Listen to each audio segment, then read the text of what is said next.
Welcome to Truth Uncompromised. I am your host, Rhonda. Join us every Thursday at 7 p.m. Eastern Time. Truth is peace. Truth is justice and freedom to love, live, and be.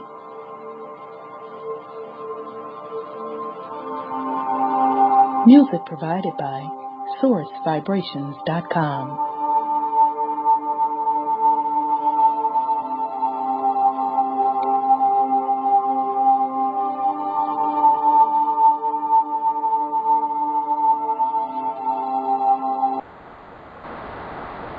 All right, family. Welcome to the Truth Uncompromised show. Tonight is Thursday, December 3rd, and I am your host, Rhonda. And Sis Saida is taking a much-deserved break tonight. So tonight it will be myself, and I know my Wendell. I see my precious Wendell there, and I'm thinking my brother Khalid will join us shortly. So I will bring on Brother Wendell in a second to see if he's ready to join us. As usual, we have a lot in store for you tonight, family. There's been so much going on. I know we took a break last week, so I have a bunch of weekly news to get the family caught up on and us to discuss. And, of course, we had some recent drama with the shooting in San Bernardino, so we're going to get into that a little bit tonight. And then, of course, we're going to pick back up on our series that we have been doing, the Creation Story Myths. So this will be our 10th show doing that. I am really excited about that show. We will be exploring the Book of Enoch, which is it's really getting good now, family, as well as, if we have time, if time permits, the El Holy Tablets, and then, of course, Brother Wendell brings in the Book of Enki, and then Brother Khalid also brings in other ancient texts. So with that said, let me see if my Brother Wendell is ready to jump on. Let me see here. And if not, Brother Wendell, if you're stirring up your greens, I will put you back on mute. So let me unmute you. Brother Wendell, you there? Yeah, there you go. Hey,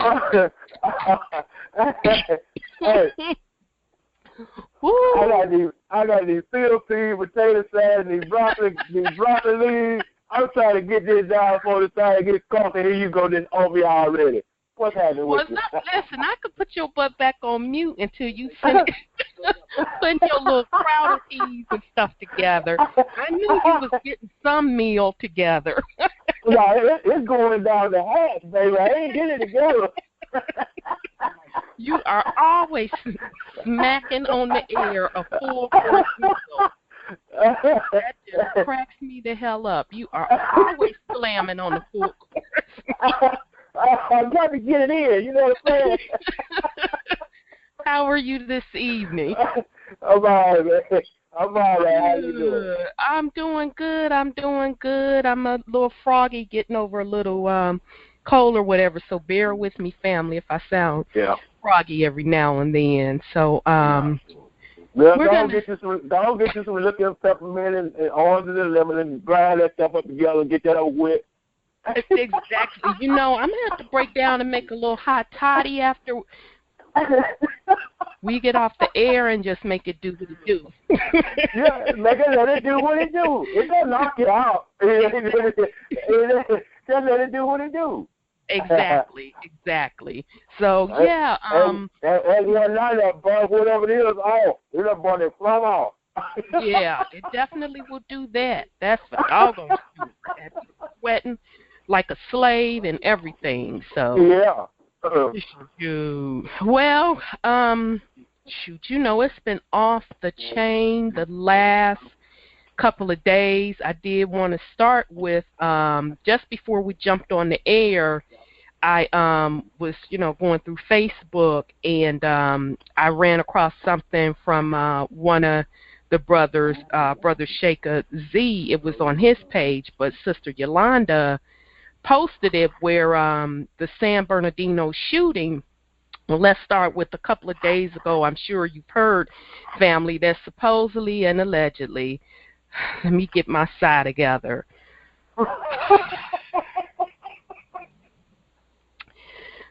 It was a mass shooting that happened in San Bernardino, California. Some type of fight allegedly broke out, and, multiple people got shot and some fatalities, yada, yada, yada.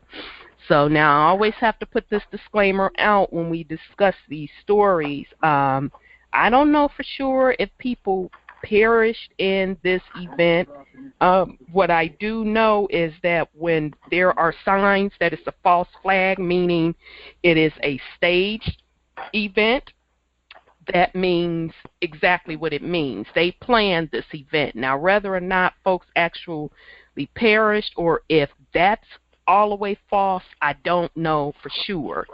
So, of course, I didn't even have to do a lot of deep research, of course, because folks are starting to get so hip to this that soon after the breaking news story of any mass shooting across this planet, when you hear the media start immediately jumping on it and giving you 24-hour news coverage on it and keep flashing it, folks are starting to jump right on it and investigate, and they're pulling it apart and deciphering whether or not it's a false flag. And 99% of the time, these shootings that we're seeing in the media, whether it be the Paris event and other things, they're turning out to be false flags.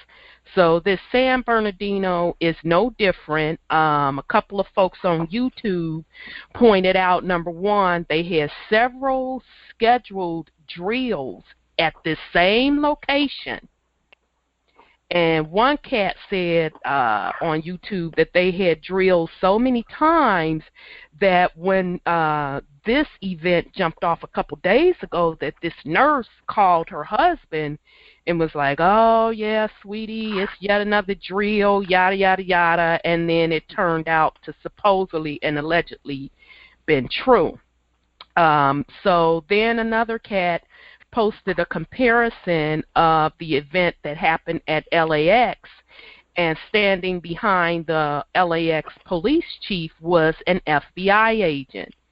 And so the LA event, false flag event, the police chief messed up and said that they had just did a drill 3 weeks ago with that same exact scenario, and this same scenario happened live.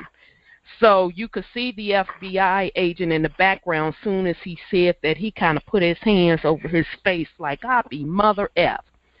So then the cat that was putting together this video on YouTube put together side by side the San Bernardino shooting, and the same damn FBI person is right in the background. So, he's concluding that this FBI person is really the controller of the event. He's there to make sure that the false flag event, goes over smoothly. So then the final nail in the coffin, I was like, you know what, they need to stop playing with me tonight. What my brother Shaker had on his site through Sister Yolanda that posted it. Your girl, the crying girl, was at the damn San Bernardino site. Standing on the side of the fence looking. I said, there she go. That's pretty much a wrap. You know it's a false flag. So anybody that doesn't know what I'm talking about, you can go to the Truth Uncompromised page or even go to YouTube. And this one broad with some long, dark hair has been spotted in almost every mass shooting. She was in the Paris one. I mean, I can't even go over how many shootings this broad has been at as an alleged witness on the side, crying. That's why we call it the crying girl. So it has gotten so bad that they're now, that's her nickname, the false flag crying girl, and they're making memes out of her where she's, crying with her phone at, different places. So that's what I have to say on the San Bernardino. It's another damn false flag event, and, the Empress limps out with this damn gun control. So, again, it's all fake and fabricated for them to try to push their own agenda. So I'll pause, Brother Wendell. Did you have anything you wanted to put on it? To me, it's funny. Yeah, I mean, it's they keep doing the same old crap. Yep. And knowing people that got hip to the game. Knowing they didn't got hip to the game. Yep. I wonder where they buy these actors from. I don't know, but obviously they're such poor actors that's why they can only get work doing false flags, because it's just so ridiculous. Either they're laughing through a supposed tragic event, or they're messing up their lines, or it's just flat out ridiculous at this point. So anybody that's paying even attention a little bit, you'll be like, you got to be joking me. You expect for me to believe this bull ass? I just don't give them any energy at all. Period. And that is true. You're absolutely right. You are absolutely right. So, yeah, that's what I have to say on the whole San Bernardino thing. Again, it definitely appears to be a false flag. So I think Brother Khalid just jumped on. Let me bring him in. Okay. Hey, brother, are you there? Greetings, family. Hey, how you doing? Fine. I'm a little late, but I'm here. Okay. That's okay. I was I had to do my discuss this side and just go over that fake false flag San Bernardino. Well, I didn't see the particulars of it, but I told my father, I said, listen, man, this is a false flag. He said, son, you may believe that, but I don't believe that. I said, okay, Pop, listen, I'm going to leave that alone. Not. Right, because, it depends on... That tell lies on the vision. That tell lies on the vision. To it. Yeah, and, and then, too, it's a generational thing because, some older people, they trust what the media tells them. So if the media tells them this is going on, then, that's what's going on. And they got them line and sinker. Absolutely. And plus, they so repetitively play stuff that is literally conditioning and brainwashing people. Because that Paris stuff, I just flipped through the channels and I just went back and forth just to see how they just kept playing the same thing over and over, and the different news stations, it's the same script, same and like analysis, you said, it's about everything. Gun control. Absolutely. So, all right, well, we're going to move on. I don't want to get a crying girl no more. Somebody made a spoof with her being right there at the crucifixion, and her standing there with her phone. I was finished. I hit the floor. Yeah, she got a couple of memes out there. I just hit the floor. I'm like, yeah, that's about right, because she straight up gets around.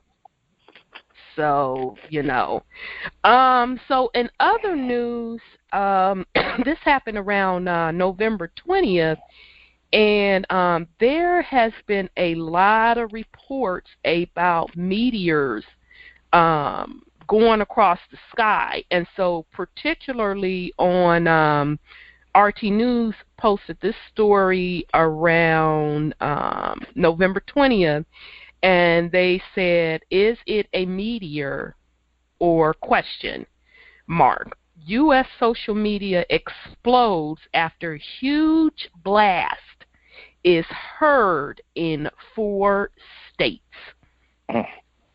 So it says residents of 4 U.S. states, Illinois, Indiana, that's just Sahida's stomping grounds, Indiana, Kentucky, and Tennessee, have anxiously reported a loud blast. Their first suggestion was a meteor, but more frightening versions followed. Some said, though, that they saw the actual meteor, and in some pictures, one can see a bright flash of light in the sky. And so I'm looking at the RT picture, and it does, because it's obviously night outside, but you see this huge bright light. And so then they kind of list some of the tweets, and one was saying about 20 minutes ago, heard an explosion, now this, and helicopters, what is going on? And so somebody else posted a picture of, it looks like meteors, a bunch of them just hitting the sky big time. So, and then another tweet came by saying, any idea what the loud boom and shaking was in the PRP area?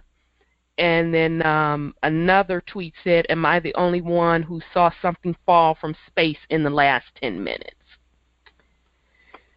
So, family, I know we've talked about this several times on this show about Nibiru making its journey back around in our solar system.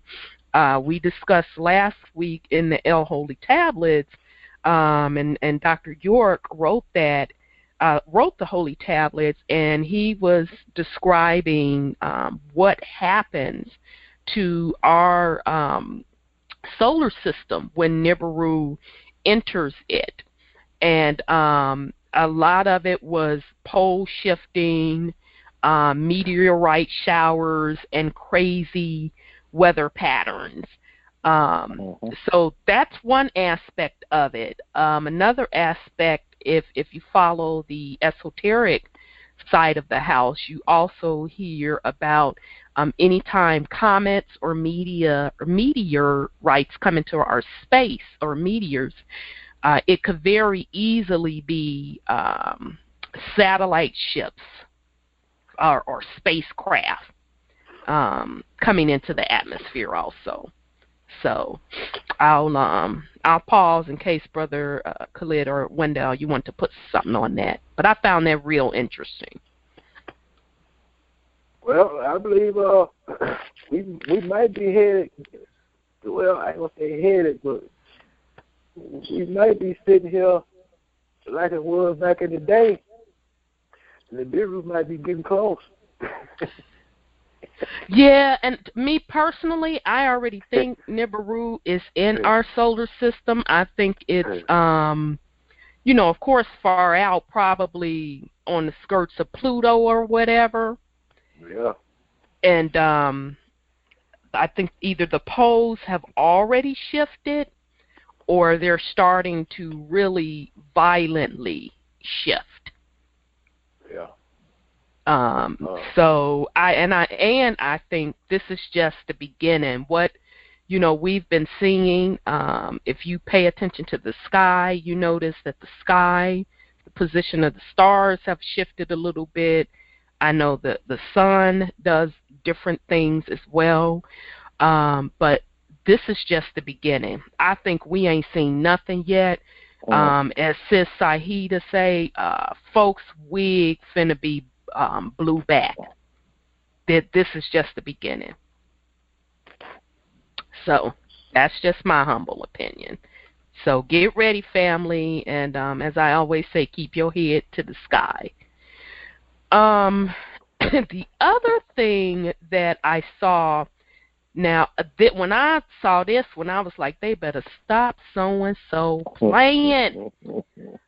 This was on Before It's News website, and that's another good source of information. You have to kind of pick through it and use discernment because there's so much stuff out there. But they do drop some gems out there. Truth Uncompromised, we used to post a weekly blog and put it on there, and it's been picked up a couple times as story of the day or whatever, or hot story. Just hadn't had time to get back to that, but we'll get there. But anyhow, this article was posted on Friday, November 27th, by a lady named Lisa Haven. She's really getting popular. She has a YouTube channel, and she's been following World War III and Armageddon pretty close, and tying it to the Bible. So she has decent stuff. So the name of this article is What CNN Just Wiped a Country Off the Map. Guess which country it was and why they did it. So I'm like, okay, girl, come on now. So I scrolls down, and guess what area that she's speaking of?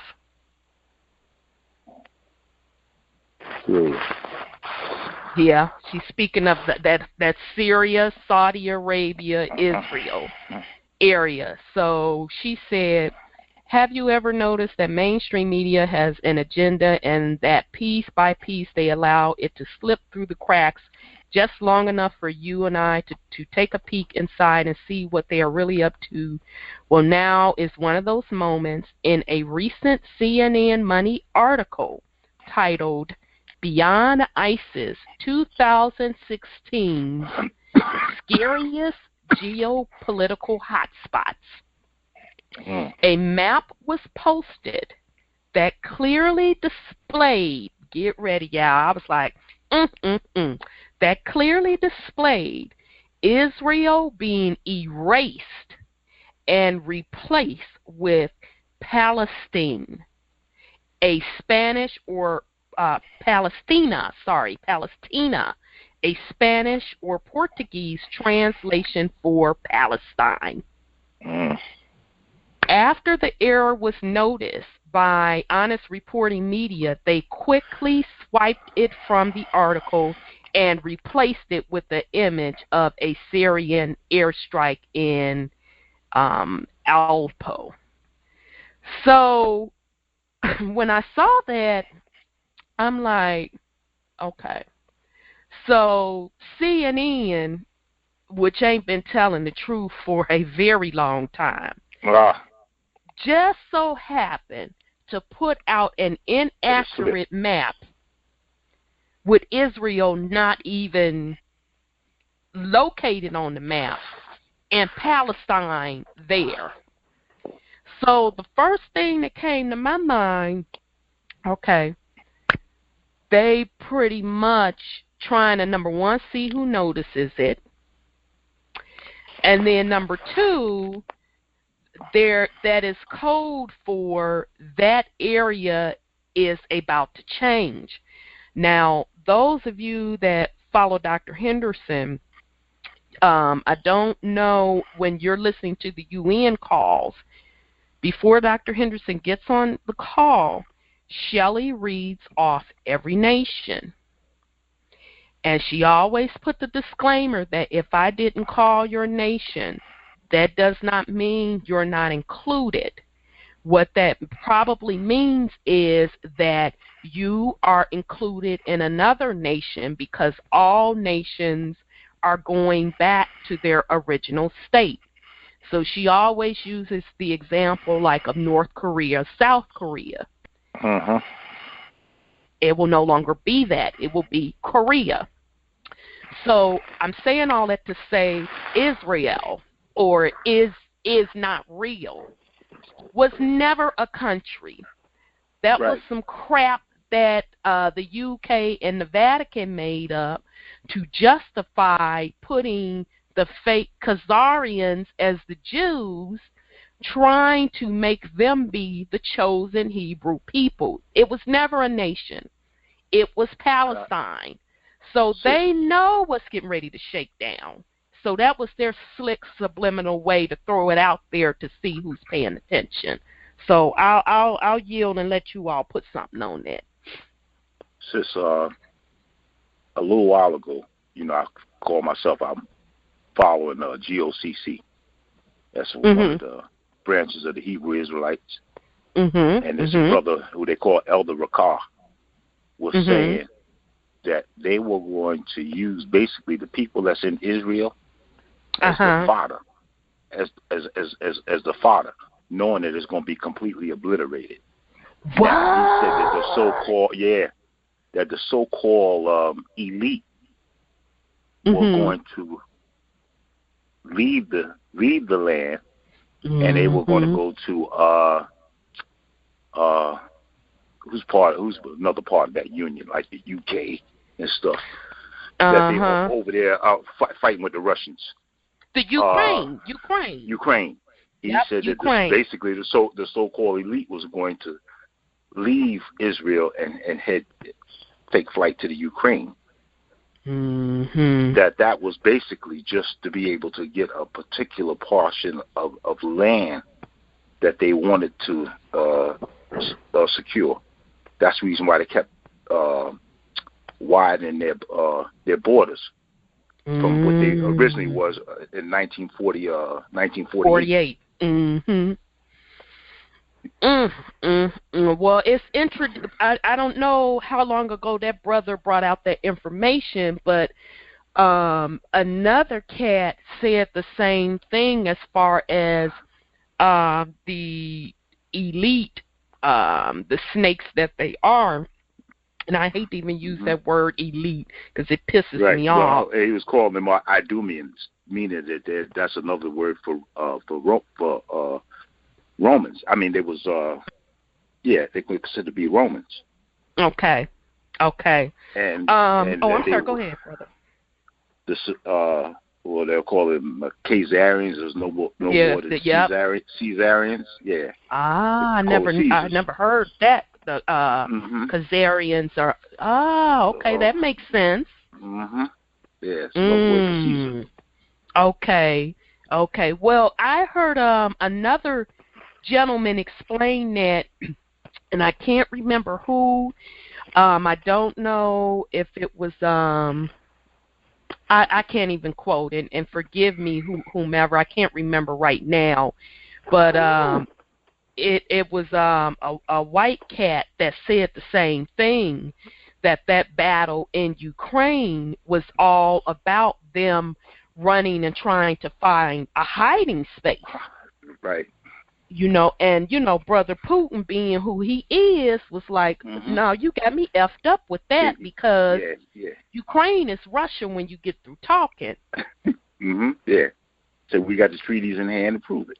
Exactly. And the land patents. Absolutely, because we do know, I know Dr. Henderson said that Russia has permission to be on their land, so Putin got his paperwork in order. So that kind of tripped me out that CNN gonna try to slip that in to be slick. But that's exactly what it's about. It's certainly about them kind of testing the waters to see who's paying attention. So now they know that we're paying attention because they had to go back and clean that crap up. So you know what? When everything is everything, it's gonna be a mess because it's too many people like that who are ignoring what's happening. It's been blasted out there for too long on the airways for everybody on this planet not to know what's happening. Yes. No, that's by design, bro. Yeah. That's what that movie, The Matrix, is all about. There's people that are plugged in and going on about their so-called normal lives and could care less. Yeah. Right. Right. Right. Everybody Absolutely. ain't supposed to wake up to this. Yeah, that's true. That's true. That's true. Yeah, that's part of the mess, Like a brother I knew a while back, you said, "Well, just charge it to the game."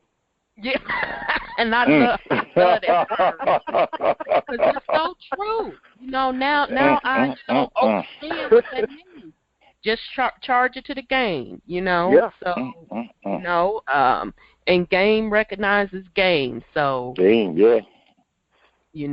So all righty. So I think Brother Black's in the house. So brother, just hit me up. I don't know if you're in a position to join the panel to chop it up with us. So just hit me up via text to confirm if you can or not. We would love for you to join us. Okay, so yeah, so I was like, I think they slick on that. So then on another issue, let me see right quick, family, just a second. Brother Black's hitting me back up. Okay, all right, so just hit me up when you're ready to join us, brother. Okay, so then in another article, this was from Yahoo News, and they posted a Reuters article that came out November 27th. Okay, I got to do my discuss this side. This is coming from the U.S. court. Russia didn't give down jet's flight plan to the U.S., according to U.S. officials.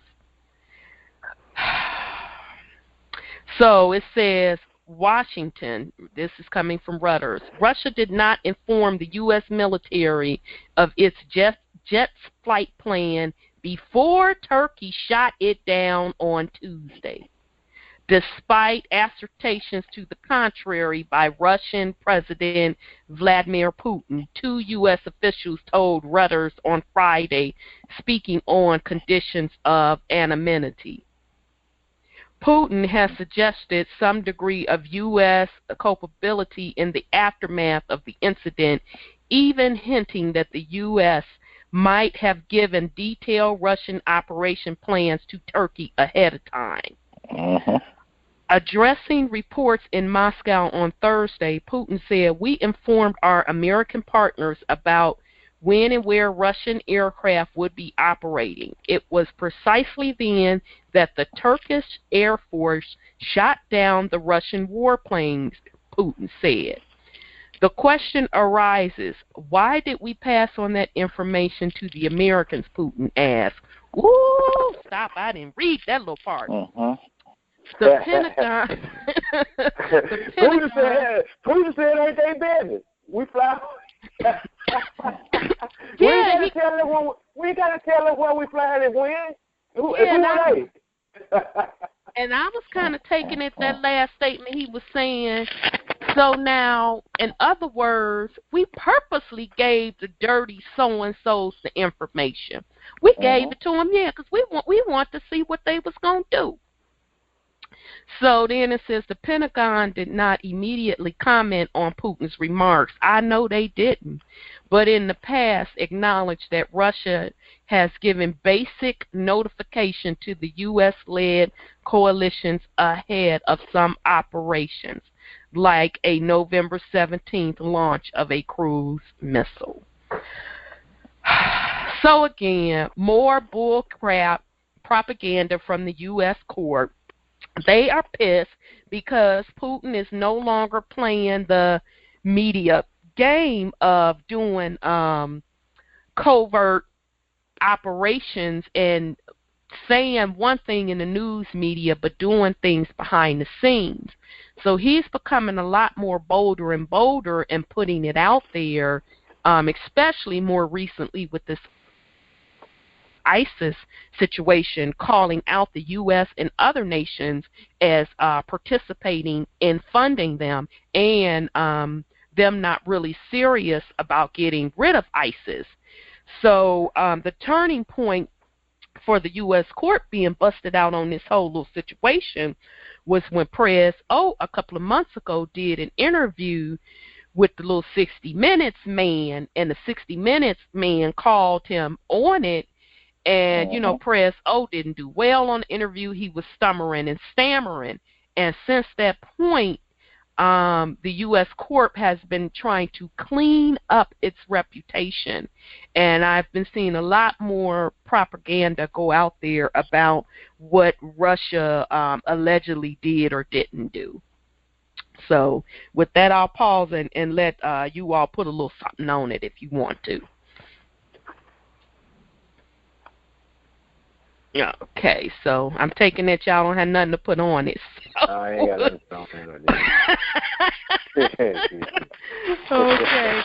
All right, we're gonna move on. Then. I was seeing brother post something up Joseph ben Israel, and I meant to go into to see what it was that he that he was expounding on. But I was sitting back here thinking about Doc talking about, you know, these beasts are going to fight. And I was watching Alex Jones, and he is petrol. See, because they want their America back the way they once had it. Said, America's not going to be what it was. Right, and you know, the interesting part about that, because you have people that's calling themselves truthers or Patriots, there you go. Thank you, brother. I couldn't remember the term. And so they're basically got in their mind that we're taking the country back to the founding fathers state, which, you know, we all know that, you know, stays on top of the things, that it has to even go further back than that because they stole it. Yeah. You know, what's the name called it? The four pops, not the four tops, the four pops. Exactly. Yeah. I like that. Four pops. They're gonna find out that about the real founding fathers. So they're gonna blow their whole game. Yeah, that's gonna probably and Imari, could you do Granddaddy a favor? I think that's my brother coming in. Let me mute that.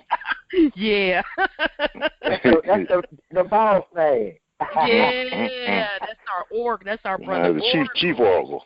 Exactly, that's Chief Oracle that came on the line. Come on in here, throw us some.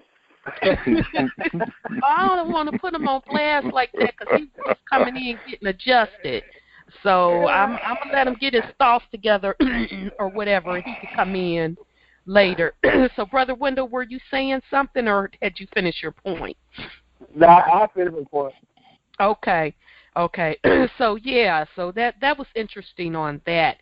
The other thing, and then unfortunately, I'm gonna have to skip over a lot of this stuff because we're getting low on time as usual. Dang. On CNN, with their line behind, but I found this really interesting. This was an article that they posted on November 26th, and it says, NASA says space anomaly likely caused by comets.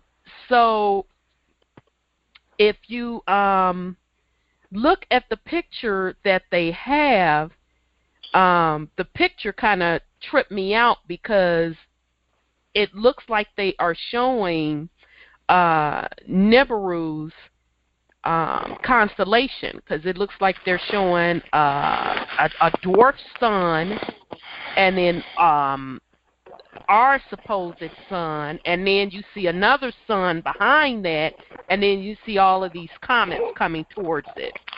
And so the story goes, an anomaly in deep space that has been the focus of speculation and observation for weeks over possible extraterrestrial life may have been solved. A research team from Iowa State University looked at data from NASA's Spitzer Space Telescope and found that the strange dips in light, which were initially theorized to be possible structures, were likely a swarm of comets.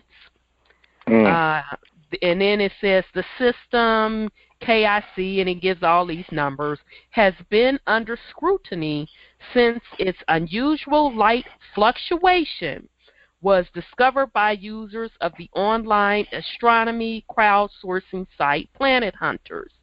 The group uses publicly available data gathered by NASA's Kepler telescope, which has been tasked with finding Earth-like planets by searching for the periodic dimming of stars that might suggest such a planet is passing by.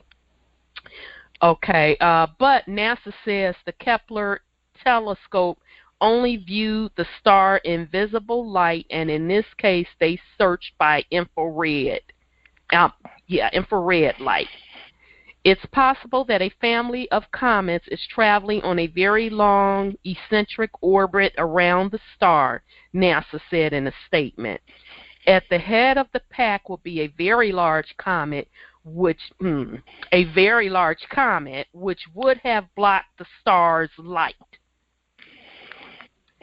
This is a very strange star, Marengo said. We may not know yet what's going on around this star, but that's what makes this so interesting. Yeah, okay then, NASA. That's what you want to keep telling. Yeah, okay, that's what you want to keep telling yourself, but yet you put a picture up there of a dwarf star that, people have been calling Nemesis.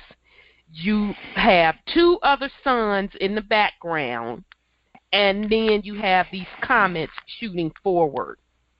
But, none of that represents extraterrestrial life or spacecraft, none of that. But the picture you put up there fits the description of what people have described of Nibiru's solar system that it brings into play with multiple suns. Okay then, NASA. Okay, whatever you say. Okay, I'm going to bring in Brother Black. He's ready to join us. Hey, Brother Black, are you there? Yeah, I'm here. I'm not going to be able to stay long because I'm doing something in a few minutes. Well, I'll let you know. Okay. Okay. No worries. No worries. How are you this evening? I'm good. A little tired, but I want to just participate on today's show. So. Okay. Okay, you're hanging in there. Oh, shoot, Brother Tahuti ready to come in too. Let me grab Brother. Okay, Brother Tahuti. Okay, Brother Tahuti, you there? Uh-oh, Brother Tahuti, are you there? Okay. Well, I'm going to mute you again and just reach out to me when you're ready. Let me see. I may have grabbed the wrong number. Shoot, brother, I don't know what number. I don't see that number. He's 313. Yeah. I opened up the wrong 313, though. We got a couple 313s on here. So you're going to have to hit me up again, brother, if you want a different number, because I'm not seeing you. I opened up a line, and I don't think that was you. So hit me up on the number that you're on. Where's Saida? Sis Saida is off tonight. She's taking a break. So I'm just with the gentleman tonight. All right. That's what's up. Okay. All right, gentlemen. So we do have a lot of other news items. I know we need to get into these holy scripts. So the only other one I wanted to bring up, we got to talk about this. It was big news. It was actually two things, but I think we're only going to have time for one. The other day, and this was December 1st, and this is on RT News, and it hit a bunch of other publications as well. And it says the Chinese yuan to become the global reserve currency. Right. That was the day of the climate summit in Paris. The 30th. Okay, yeah, because it did say they posted it on the 30th. Yep, yeah. It did say the 30th, but I guess it didn't technically post to the 1st of December. But yep. Joseph is saying that is a mask, a way of masking the smoke screen. Right, it's a smoke screen so that they could, get this reset going proper, right? I would agree with Brother Joseph because okay, Brother Tahuti, I'm gonna try you again because when I saw it, I immediately grabbed it and put it on Truth Uncompromised and a couple of other places and tagged a few little people. And I told them, I said, hot dog it, I told you, family, that it was coming. I told you that China was going to, the China yuan or renminbi, because that's, they're also known as their currency, was going to replace the dollar. And when that happens, that is code for the financial system shifting. I said that 2 years ago. 2 years ago, I've been telling people that. So I'm totally in agreement with Joseph. That is huge news. That is very big news. Right. Okay. All righty. I'm going to bring in Brother. I'm sorry. Go ahead. Are you going to cover the CERN collider thing was destroyed by We can definitely talk about that. Let me bring in Brother Tahuti and then Brother Black. We can talk about that. So let me bring in Brother Tahuti. Brother Tahuti, are you there? Yes, I'm here. Love, peace, truth, freedom, and justice. You all have brought up some very interesting subjects in reference to Putin. Putin has stated that the president of Turkey's son, along with the president, is involved in stealing the oil, and it is ISIS who they are working with. They allow ISIS to ship the oil into Turkey, and that's where it's sold to other countries. And it is the CIA, corporate America, working with Turkey and splitting the spoils of the stolen oil. Now, we have another situation going on, and I'm going to make this brief. We have the reptilians who are using what's called mind control. They are altering situations that cause people to be either with them or in a deep sleep. Okay, and that's a mind control thing that they've been doing for centuries. This is nothing new. The reptilians have been here on Tiamat, the planet Earth, for a long time. We are fortunate that we have the Galactic Federation on our side. They are now, as we speak, hitting us with gamma rays, which alters our mental capability. The gamma rays they are hitting us with frees us from the spell of the Leviathan, the spell of the snake, and we are ascending to higher dimensions where from these higher dimensions we will be able to come to the third dimension and handle the weight of this world. So we are very fortunate with what the Galactic Federation has put together for us. They put together a blueprint for our ascension, and we are actually experiencing the ascension where we're able to handle all these things. So I'll stop and let Brother Black in to explain what it is he wanted to talk about. Well, I want to ask you a question, Brother Zahudi. With Turkey dealing with all this stolen oil and so on, who are they selling it to? Because, Japan. I forgot the other countries, but they're you said about 40 countries are supporting ISIS. According to Putin. That very well could be, brother. The thing of it is that you have your major players, and that is corporate America, who has a base in Turkey.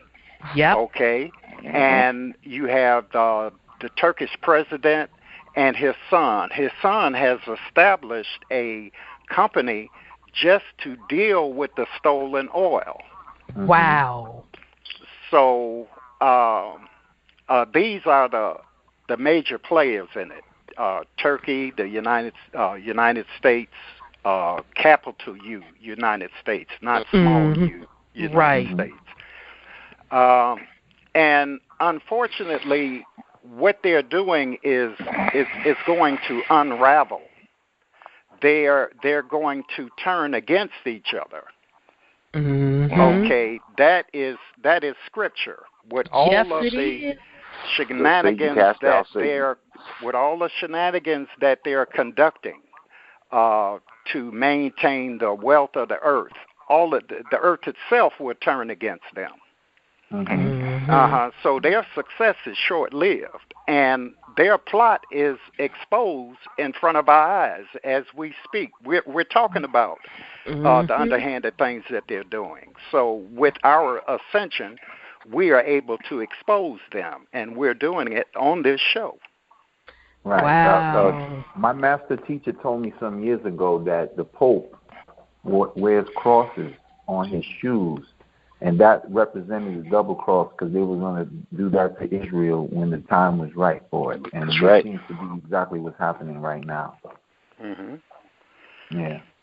Yes, well, the Pope is the head warlock. Okay. The Black Pope or the Pope that we see all the time on television with the mic in his hand? Well, from my understanding, it's the Pope we see. We say that the Black Pope behind him is really running the show, but the Pope we see is the head warlock. And that's why Dr. Henderson consistently asked him for his DNA and RNA to prove who he is. And he's not willing to expose his hand because he's got some other diabolical things he'd like to execute, and he doesn't want to be exposed. But the Vatican, it's filled with demonology. The same as those that claim to be Jews but are not, but synagogues of Satan. Synagogues of Satan. They're all of the same realm, the demonic realm. So, yeah. Wow. Well, it's interesting, Brother Oracle Tahuti, when you discuss about the gamma rays coming in, because and Sis Sahida can attest to this, because when I started feeling like sick last week, it was like all of us at the same time that are closely connected, like half of the group, all of us was sick in different ways.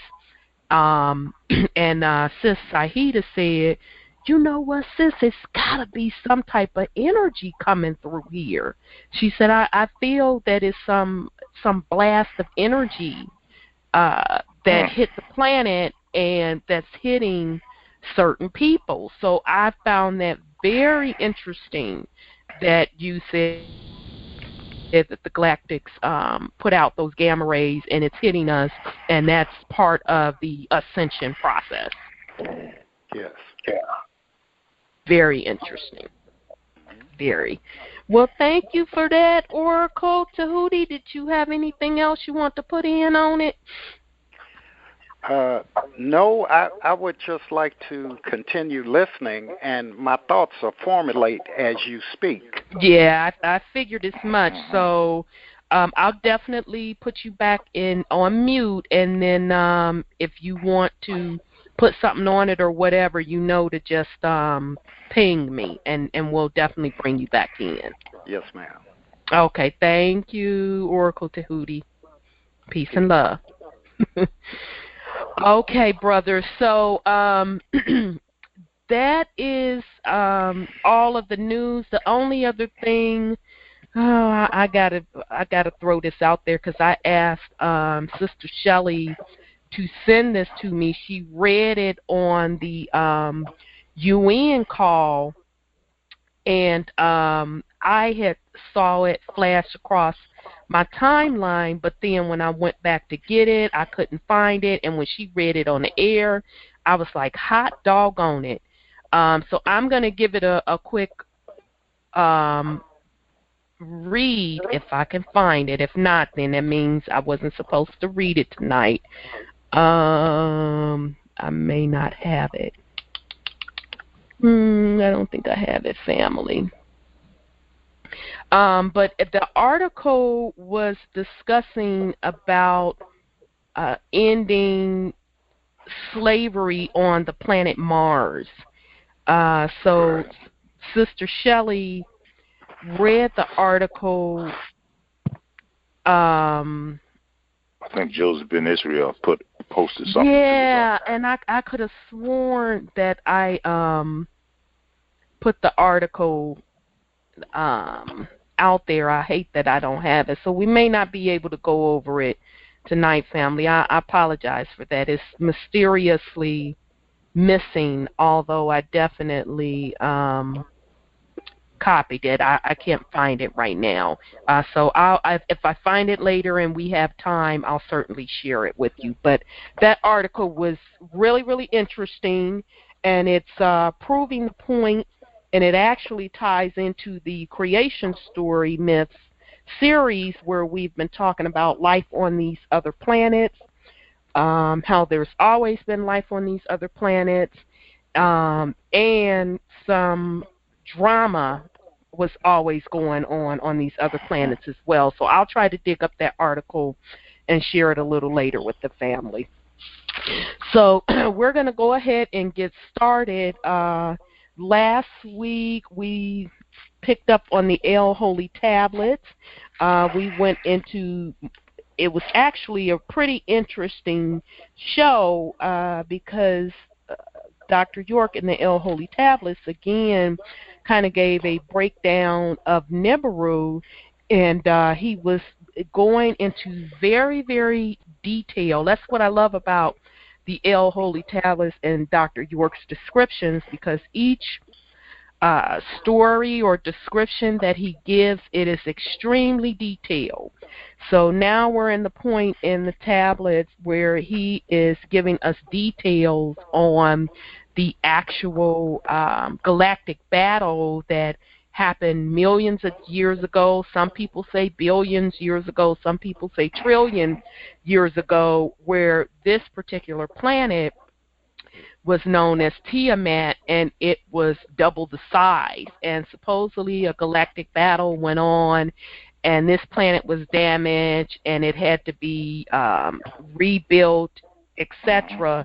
But last week in the tablets, he started to describe how the battle came into existence, and he kind of varied from other texts from Terra Papers, because according to him, Nibiru, which is really, some call it a planet, some call it a mothership, accidentally swerved into another planet, and then all of these attack ships went out. Now, the interesting thing about his description and why I'm even going back over this from last week, because it kind of fits into what we were just speaking on about the Pope and the demonic situation. Dr. York explained a description of how Nibiru threw up this force field in the shape of a black cube. And he also explained how that the planet or the ship spun around counterclockwise 7 times to get itself out of that walloping cycle. So I bring all that up because it immediately went into my mind on how the black cube is highly represented on this planet, and specifically in religion. So you think about the Mecca journey, et cetera, and if you dig a little deeper on the black cube from an esoteric perspective, you also can tie this black cube back to the Vatican and the Pope worshiping Satanism, and specifically bowing down to the planet Saturn, and how it is very much demonic in nature, and how they have the whole planet under the spell, per se, of the black cube. So that's kind of where we left off last week, and I found it interesting that tonight we kind of tapped in again on that demonic fashion.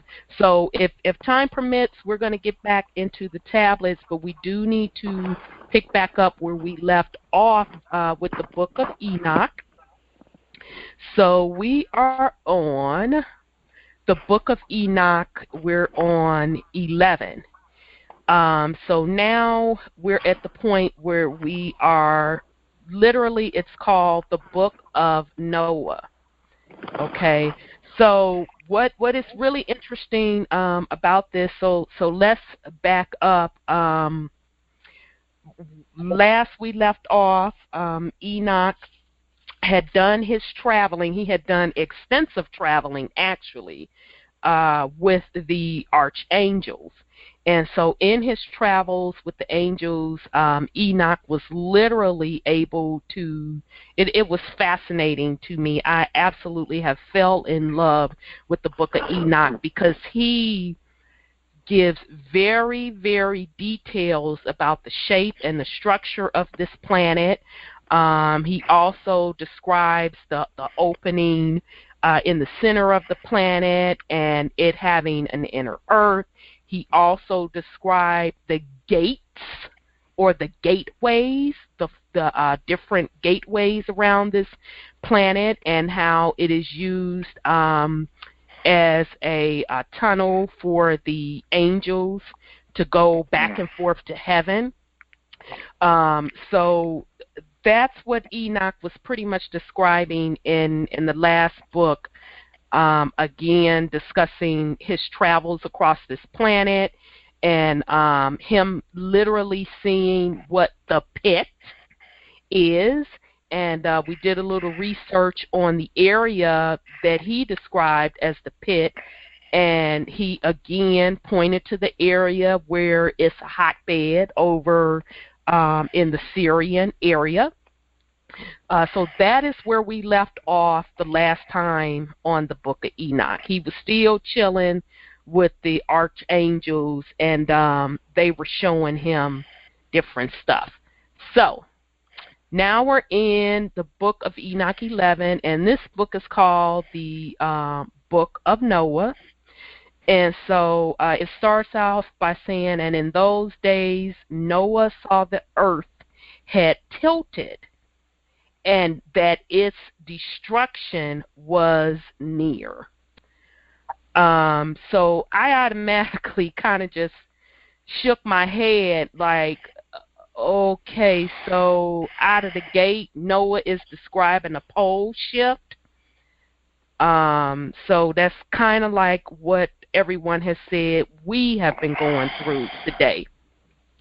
So it kind of goes on to say that Noah kind of cried out, and he was was getting bitter, and he was frustrated, and he cried out to his great-great-grandfather Enoch, asking him, tell me, what is it that is being done on the earth, that the earth is so afflicted and shaking, lest I be destroyed with it? So I'm like, okay, so now Enoch's nerves have gotten bad, and he bitter and, fired up because earthquakes are going all over the planet. So first he describes he saw the earth had tilted. So to me that means he's describing, wait, hold up a minute, hold up. The earth is doing a pole shift. Then he's like, and we got all these earthquakes jumping off, pops, great-grandpops. What's going on here? And so immediately they said that there was a great disturbance on earth, and a voice was heard from heaven, and I fell upon my face. And now this is Noah talking. And my great-great-grandfather Enoch came, stood by me, and said to me, why did you cry out to me with such bitter crying and weeping? Okay, so I found that part interesting. I'm going to leave it at that, because once we get a little deeper down, you'll see why. And so it says, and a command has gone out from the Lord against those who dwell upon. Now this is Enoch, responding to his great-grandson Noah. And a command has gone out from the Lord against those who dwell upon the dry ground, that this must be their end. For they have learned all the secrets of the angels, and all the wrongdoings of Satan, and all their secret power, and all power of those who practice magic arts, and the power of enchantments, and the power of those who cast molten images for all of the earth. So I'm going to pause right there, because I found it interesting that when they said satans, they made it plural. Okay, so I literally went back and read that a couple times to make sure I was reading it properly. So the satans, in this case, they're using as plural. So I'm taking an educated guess that they are using that at this point as a title for those who have chosen to worship under Satan or practice that particular forbidden sacred magic. And then again, Enoch kind of tells Noah, and we've heard about this through several other chapters, of how the fallen angels taught some of heaven's secrets, which were the magic arts, and he's saying the power of enchantment, cast molten images. And so I made a note to myself, is this where the term that graven images became illegal in the eyes of Yahweh when he gave the laws to the Hebrews, or the 12 tribes? Idolatry. Yes. And I put the question out there, is the reason that one of them is the idolatry, of course, that would definitely be one of the reasons why. But was another reason that was outlawed was because they were using the metals or the statues and stuff for rituals and spells. And I immediately also thought about, and this was a big thing where in Detroit, it was a bunch of people that was up in arms, and this literally happened a couple of months ago.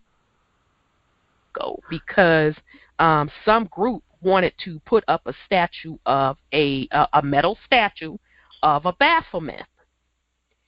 And so Dr. Henderson sent a shout out to fake Pope fake Pope George Mario, that he better not let that Baphomet. Yep, he said, put it up if you want to.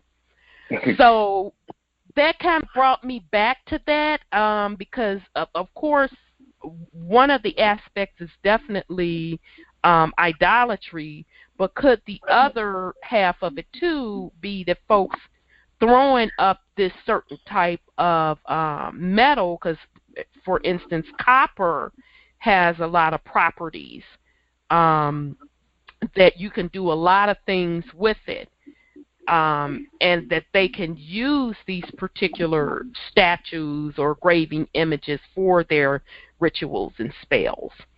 So I'll pause if you all want to put something on it. If not, we'll just move on.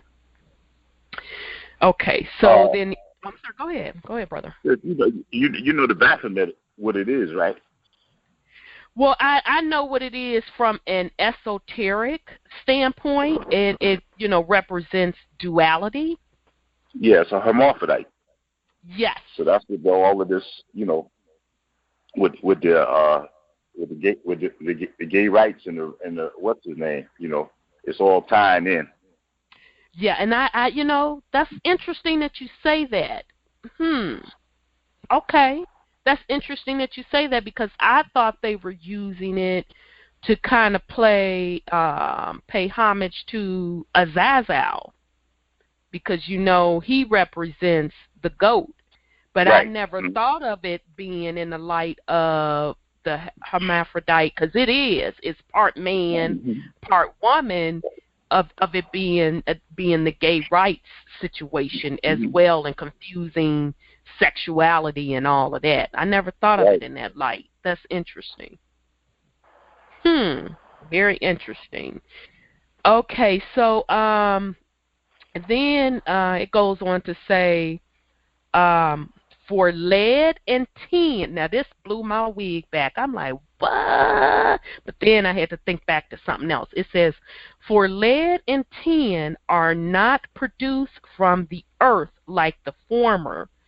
There is a spring which produces them, and an angel who stands in it, and that angel distributes them. I had never, ever, ever heard that concept before.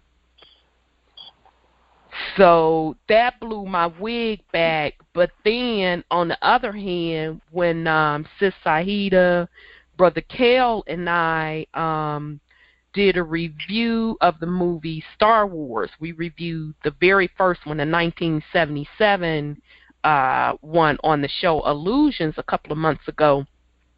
And on that particular one, they were showing where really they were on the planet Jupiter, because they showed the planet. It looked like Jupiter to me, and how they were harvesting metals from this planet. And then Sis Saida and I thought back to the Terra Papers, where the Terra Papers stated that, metals was pretty much precious. It was a commodity, and that Jupiter was the place that they would harvest it.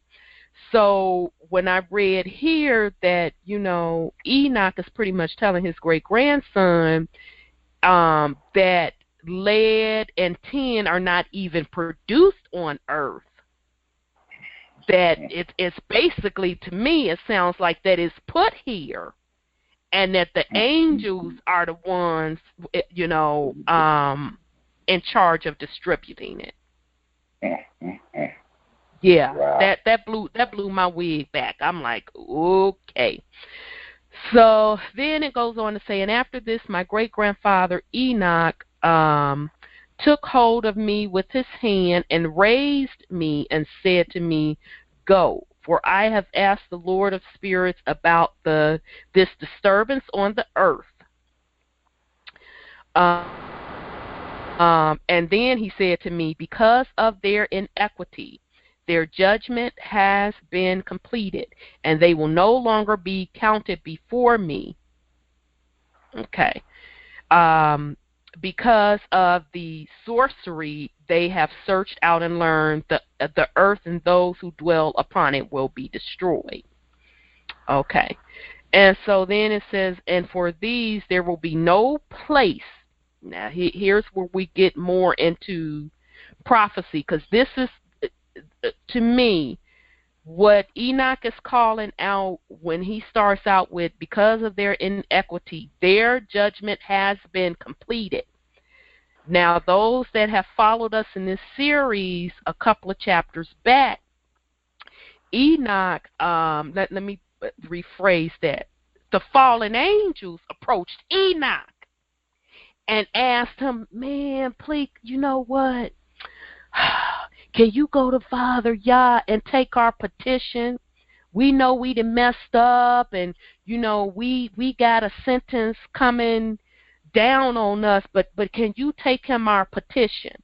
So Enoch did that. He took the petition. He had to travel through all these houses or dimensions or gates, however way you want to look at it, stood before the throne, and, you know, he was given the answer to their petition. And the answer was pretty much, you get nothing coming but the pit. The state of execution has been denied. Exactly. Exactly. You straight get in the pit, and when it's time for your sentence to be carried out, that's what you gonna get. So, exactly, and it says, and not only you, but your children and your children's children. Exactly. So this is what the Battle of Armageddon that we're currently facing is all about, and why fake Pope George Mario and crew are trying to pull their last tricks up out of the book to think they're going to change the game, and they're not going to change the game. So I'm about to bring my brother Oracle Tahuti back in, because I know he's finna put something on this for sure. Okay, Oracle Tahuti, I'm opening you back up. Peace and love. Peace and love, brother. The Nephilim, the 200 fallen angels who were cast out of heaven by Michael, who is Melchizedek, in the time of Noah, they were bound in the pit at that time. The principal demons, the fallen angels. The only ones who make mischief on the earth in our days is the children of the Nephilim. Right. The 200 fallen angels, the Nephilim, at the time that our Heavenly Father, Yah, said that he would not grant them what they wish, and Enoch was told to deliver that message to them. Yeah. At that point, that is when they were bound in the pit. Our Heavenly Father's judgment came swift upon the Nephilim because of their transgressions of leading his creation astray. So his judgment came as swift as his spoken word. And the main principles, the 200 fallen Nephilim, were bound in that pit. They are referred to as the Watchers because they were watching to see if they would be forgiven. The 200 fallen Nephilim are not even allowed to gaze toward heaven. Whoa. Okay? They have been placed in a bottomless pit without resources to work with. When you were mentioning the graven images, all metals carry a certain charge that can be used to perform a certain function, like gold was used by the Anunnaki to repair their atmosphere. The same with the metals here on Earth. They contain certain powers, and those with the overstanding to manipulate metals can perform certain works. And that is why the graven images were forbidden, because that is a part of, I've forgotten the name. It deals with chemistry. But alchemy. It is, yes, sir, alchemy. Okay. Yes, alchemy. The manipulation of alchemy to transform metals to perform certain functions. And that's why graven images were forbidden, because if the person has the knowledge to manipulate elements, they can perform certain functions. Can I ask the brother a question? Oh, to your knowledge, Brother Tahuti, is Azazel buried under the Pyramid of Giza, under stone? I do not know the location of where Azazel is buried, but I know that he and his brethren fallen angels are currently in the pit and have been since Noah's time. Okay, because I remember when Father Yah told one of the angels, and I can't think of which one, to grab him and bound him and put stones upon him. Yep, and put stones upon him, but I didn't realize that was the whole crew.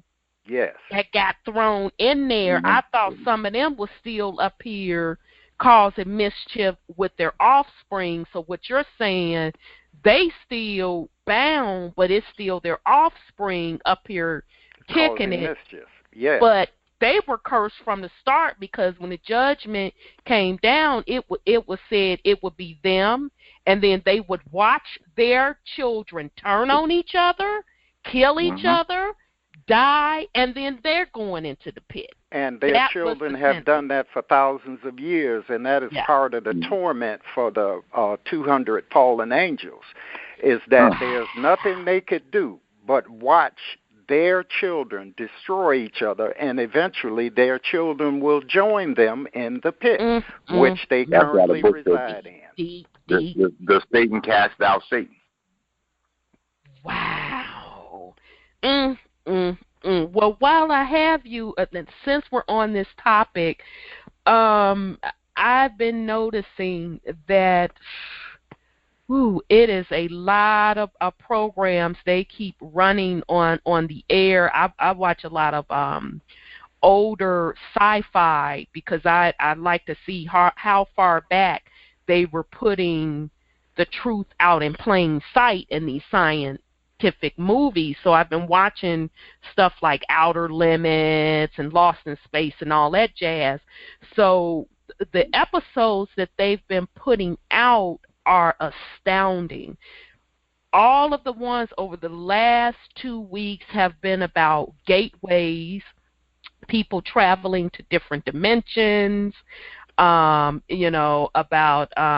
inner earth, and about falling beings. So I found that really interesting that they're putting that out. But recently, as I've been doing research for the show, I've been running across where Hollywood continuously makes different movies or TV series trying to say that the Archangel Gabriel was one of the fallen angels, and that he had folks following him and bucking against the system. Do you know why they're putting that out there, Brother Tahuti? What's up with that? The Archangel Gabriel is a devoted servant of our Heavenly Father, Yah. That's what I've read. The archangel Gabriel, if you look at Luke 1st chapter 26 through the 38th verse, in the 6th month of Elizabeth's pregnancy, Elizabeth was the cousin of Mary, who birthed Yeshua. The angel Gabriel was sent in unto her, which is how Yeshua was born. You can compare it to Genesis 6th chapter 4th verse, when it says that the sons of God, who were the 200 fallen angels, came in unto the daughters of men and bare children. When you see the words came in unto, that means a sexual act took place. Right. So our Heavenly Father, Yah, commanded Gabriel in the 6th month of Elizabeth's pregnancy, and Elizabeth was the mother of John the Baptist, the forerunner to Yeshua. Who paved the way. Yes, and he commanded Gabriel to come in unto Mary. And if you would read that scripture, it shows you how she was disturbed by his salutation because she had not had sex. And he calmed her down. And as you read through 28 through 38th verse of Luke 1st chapter, you will see that they had dialogue between them where Gabriel reassured Mary that she would have the son, Yeshua, and that Yeshua would be a comfort to the world, and the importance of Yeshua. So no, our archangel Gabriel. It's a benevolent. Yes, he is of the righteous, benevolent, angelic beings, and it is the duty of the wicked to always cast a shadow on someone else other than themselves, and that's why they are throwing out that that sort of information. To throw us on Mary is a prostitute. It's the Vatican. All of that is the throwing of stones, and he who lives in a glass house should not throw stones. Okay, because I was wondering, I know who he is, although I totally forgot about that story. You definitely put it in perspective that, he made sure that basically, to me, what he was doing was making sure that the bloodline of Yahshua tied back to the source.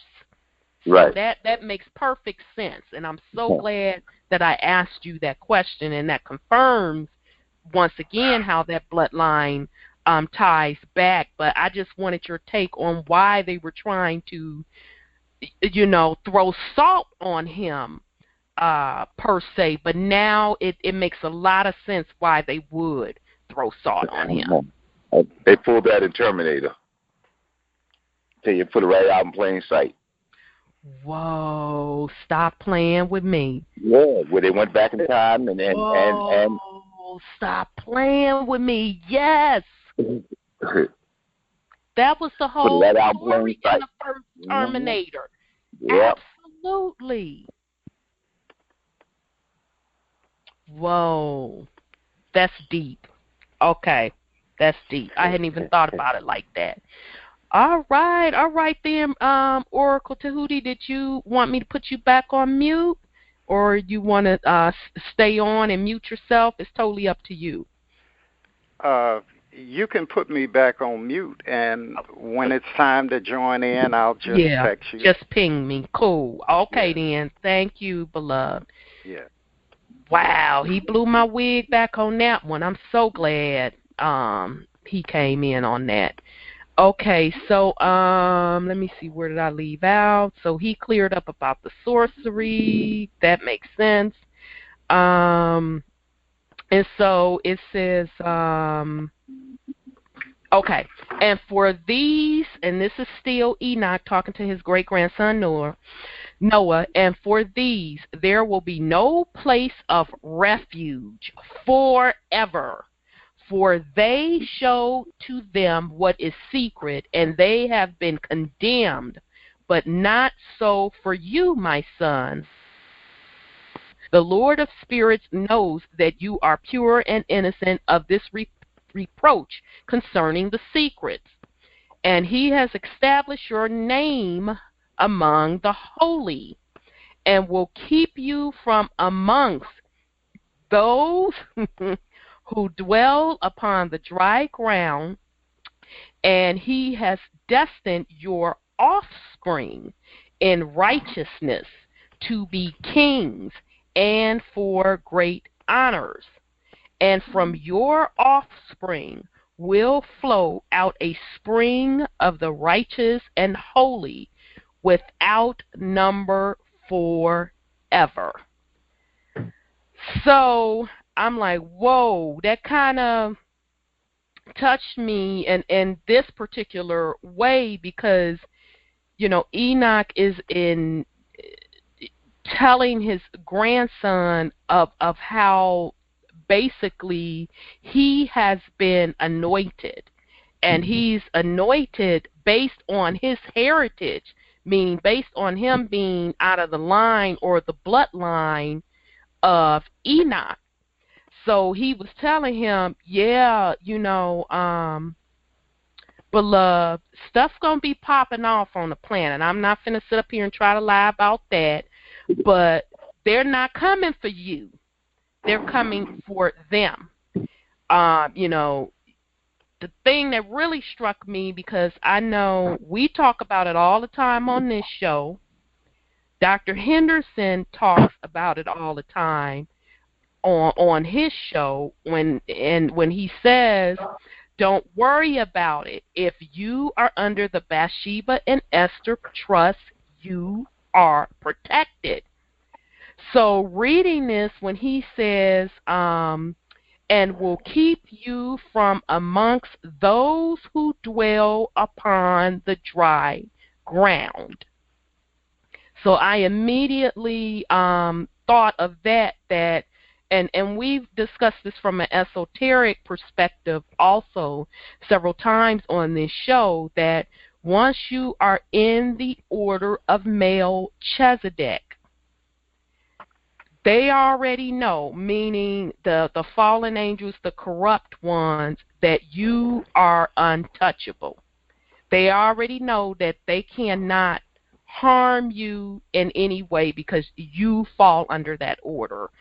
So I found it interesting that Enoch was also breaking this down to his great-grandson, Noah.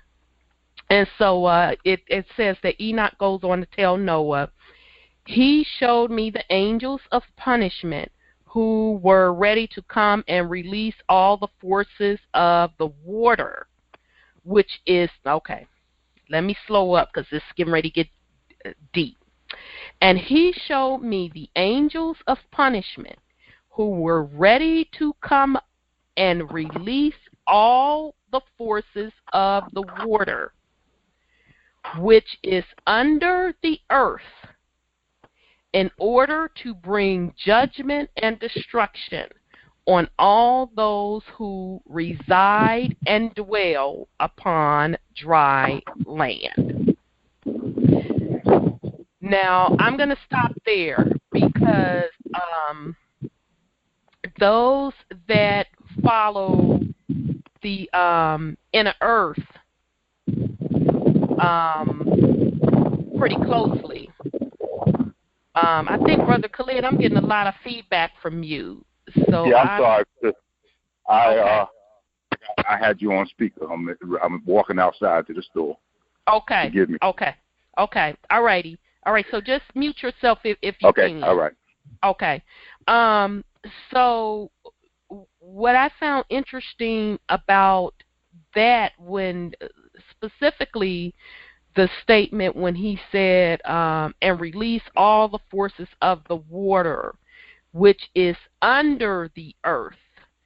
Those that follow the inner earth theories, how it's been described was that when the planet was flooded back in Noah's time, supposedly that what happened, the water came from the inner earth and put itself up through the inner earth's hole and flooded the planet. So again, anybody that follows inner earth, that whole concept, that was one of the theories or stories regarding how the earth was flooded. That it wasn't per se rain that came down as it was the water pushing up from inner earth to flood the planet. So that statement being made by Enoch of the water coming from under the earth, I found really interesting. Okay, so then it goes on to say, and now the angels are making a wooden structure, and when the angels come out from that task, I will put my hand on it and keep it safe. And a change shall take place so that dry ground may not remain empty. So what I found interesting about that particular part was the fact that, according to Enoch, the angels built the ark versus Noah building the ark. And Enoch kind of anointed or blessed the ark to make sure that it was going to keep them safe. So I'll pause right there. I don't know, Brother Wendell, if you want to put something on it, or Brother Khalid, let me know. Otherwise, we'll go on. There's been a couple of things mentioned that I read into in the Book of Enki. Come on with it, then. I'm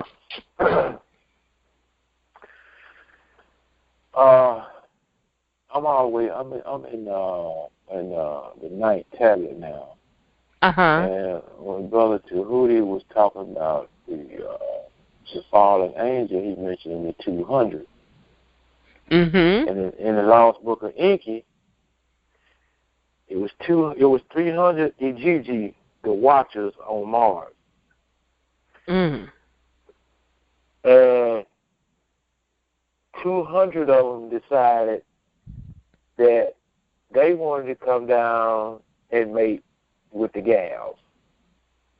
200 out of the 300 is what you're saying. Yeah, 200 out of the 300. And he mentioned the 200 fallen angels. So, yeah. In the book of Enki, that's who they are alluding to. It followed the same pattern. Now, also in the Book of Enki, there was a character by the name of Enki Me, Enkime. Now, Marduk was his mentor, and the trips that you described that Enoch took, same thing in the Lost Book of Enki. Stop Marduk, playing. Let me read it to you.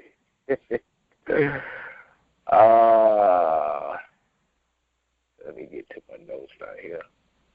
All right. Okay.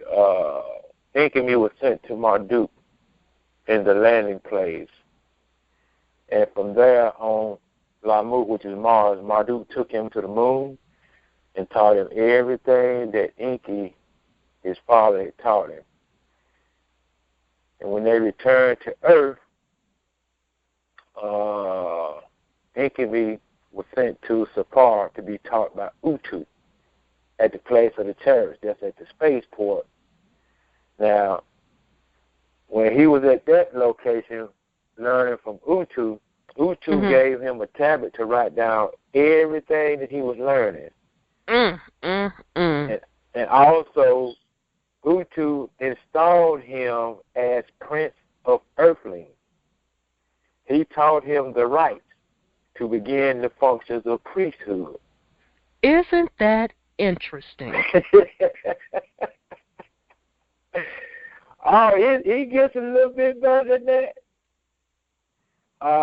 Now, later on down the line, they started keeping up with, certain events were happening, and so they started keeping up with how long the Anunnaki had been on Earth. Mm-hmm. Now, in the 104th Shar, let's count that. 104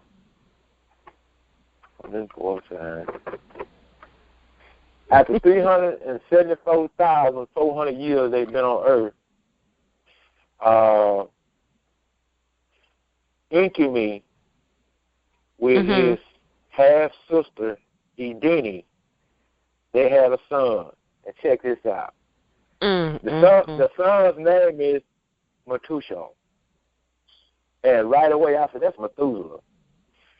Mm-hmm.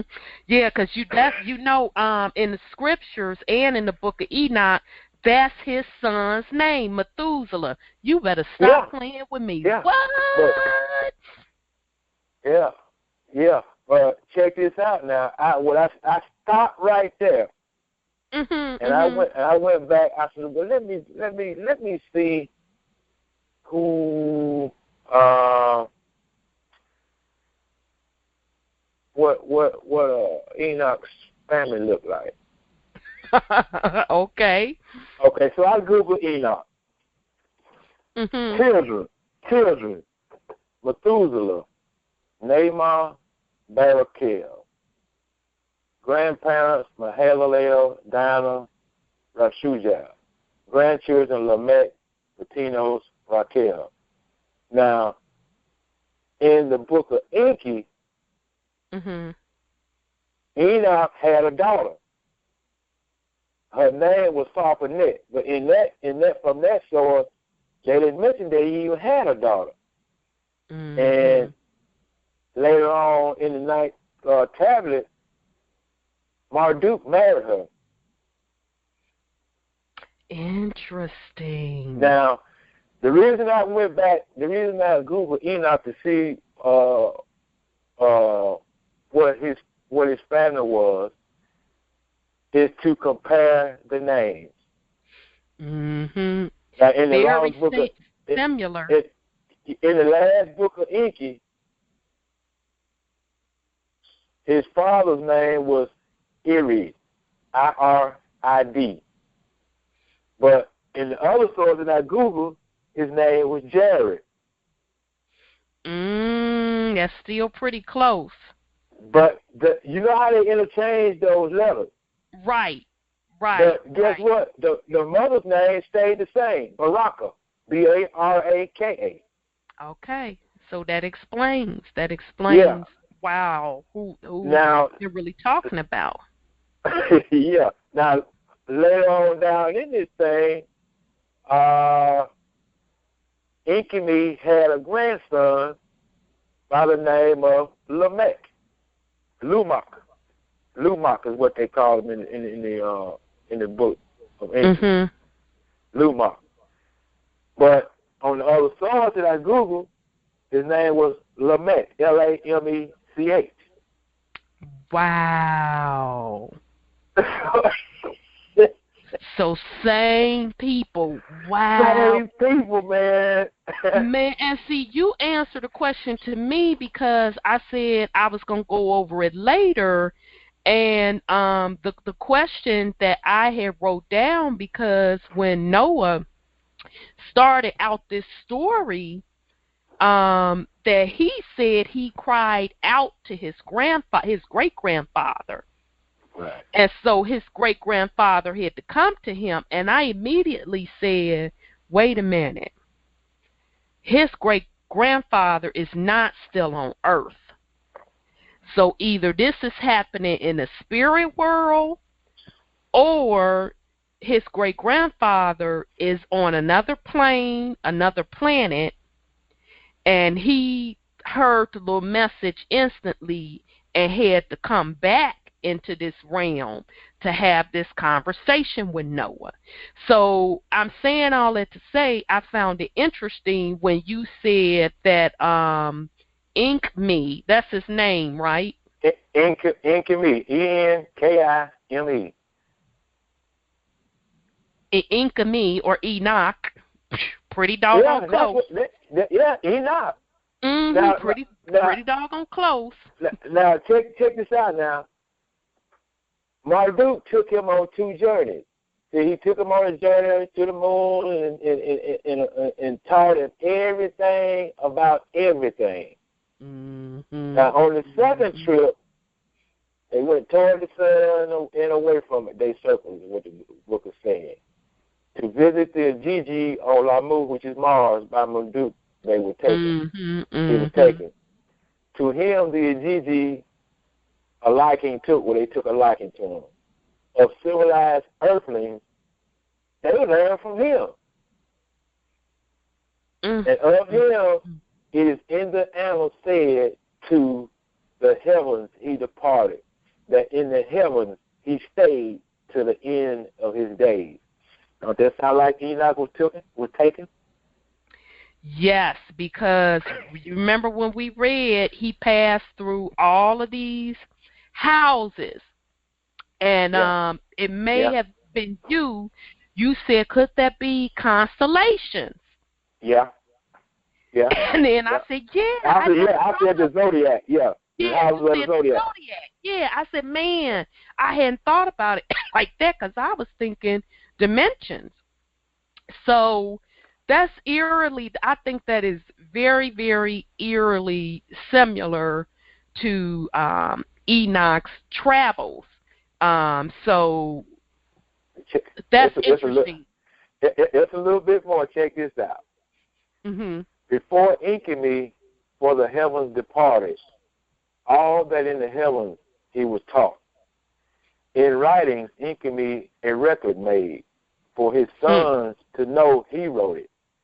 All that is in the heavens, in the family of the sun, he wrote down, and about the quarters of the earth, and its lands, and its rivers too, to the hands of Methuselah, his firstborn son, the writings he entrusted. Methuselah, basically. Yeah, Methuselah.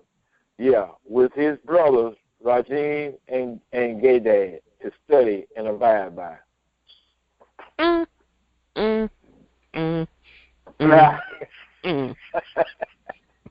Whoa. I never would have expected that one.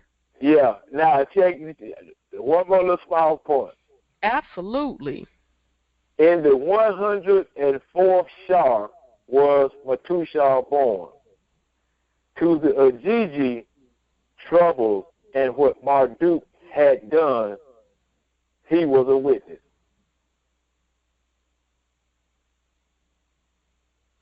So break that down for me, because I'm missing that point.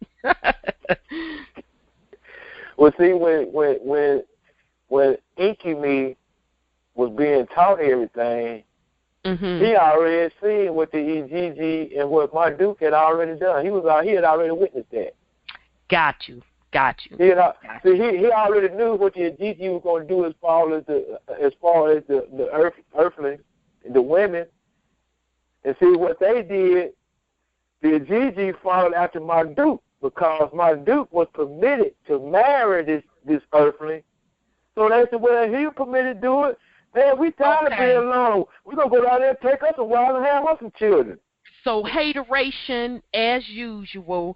So just because one person got permission to do X, Y, Z, they going to leave it upon themselves to say, well, if such and so could do it, I could do it too, when they weren't selected to do it, because obviously based on what, Oracle Tahuti just brought in tonight, he was permitted to do that. It was to make sure that the bloodline stayed pure. Yeah. Now that's what they were saying. But what really happened was Marduk told Enki that he wanted to get married. And he was all for it. But when he told him who, he was pissed. He said, son, I'm just putting it in my word. He said, son, you gonna lose your place as a prince on Nibiru because you can't take her there. So you now, never go back. Who was saying this? Marduk was told he was gonna live. He was gonna lose his he gonna lose his place on Nibiru as a prince if he married her, if he married an earthling. Okay, yeah, because he was given Nibiru. Yeah. Mm-hmm. Yeah, so after that, they told Ninmah or Ninasar, she disagreed with it. So he defined them anyway. He gonna marry. So they take it to Anu. They called Nibiru and told Anu. Anu was pissed off. He said, okay, let him do it. But he'll never be a prince on Nibiru. Interesting. That's why the Ijiji said. That's why the Ijiji said he was permitted to do it. Okay, I see what you mean. Because they went to the king. See, they went all the way to the king with it, and the king said, "Well, let him do it." But he ain't gonna be a prince on the Nibiru. He done lost his heirship. You see what I'm saying? I see what you're saying. He done gave up his birthright. Okay, so but he was basically stripped of his command though. So but the 200 fallen, according to the Book of Enki, they gonna take it upon themselves. Was like, well, you know what? If he could do it, I can do it. So that's when they came down and started having the children and messed it up. Yeah, but check out how they did it though. At the time, Marduk didn't know what they were scheming. Mm-hmm. And their excuse to their plot is to come down and attend his wedding to celebrate him. You see what I'm saying? But the real deal was they gonna come down here and kidnap them women and take them back to the spaceport and do their thing. Man, that's what's supposed, according to the Book of Enki. Yeah. So Marduk was getting married. He invited they little raggedy behind to the wedding, and they came down and gonna mingle. Wow. No, he didn't even know that. He didn't even know they were coming. Ah. It was like a surprise. They were going to show up at his wedding and celebrate as if they were celebrating. But when they get a signal, they're going to take all these women and kidnap them and take them to the spaceport and do their thing. Wow, that's real. They had an excuse by him being married. They had a wedding coming up, so they said, well, we got a perfect excuse. We're gonna say we're coming to help him celebrate his wedding. Well, you know, that's interesting because I don't know why this just popped in my mind, but when we were reading the Book of Enoch a couple of chapters back, it made sense why the fallen ones were familiar with Enoch when they were all hiding themselves, out in the desert in Lebanon. They were hiding themselves, and they called Enoch and asked him to write the petition. So based on the Book of Enki, they were already familiar with Enoch, it seems, because if you go by the Book of Enki, Enoch was getting trained already, and he already knew of them. Interesting. Very interesting. This is what the deal was. They had one of the fallen angels. Let me get his name.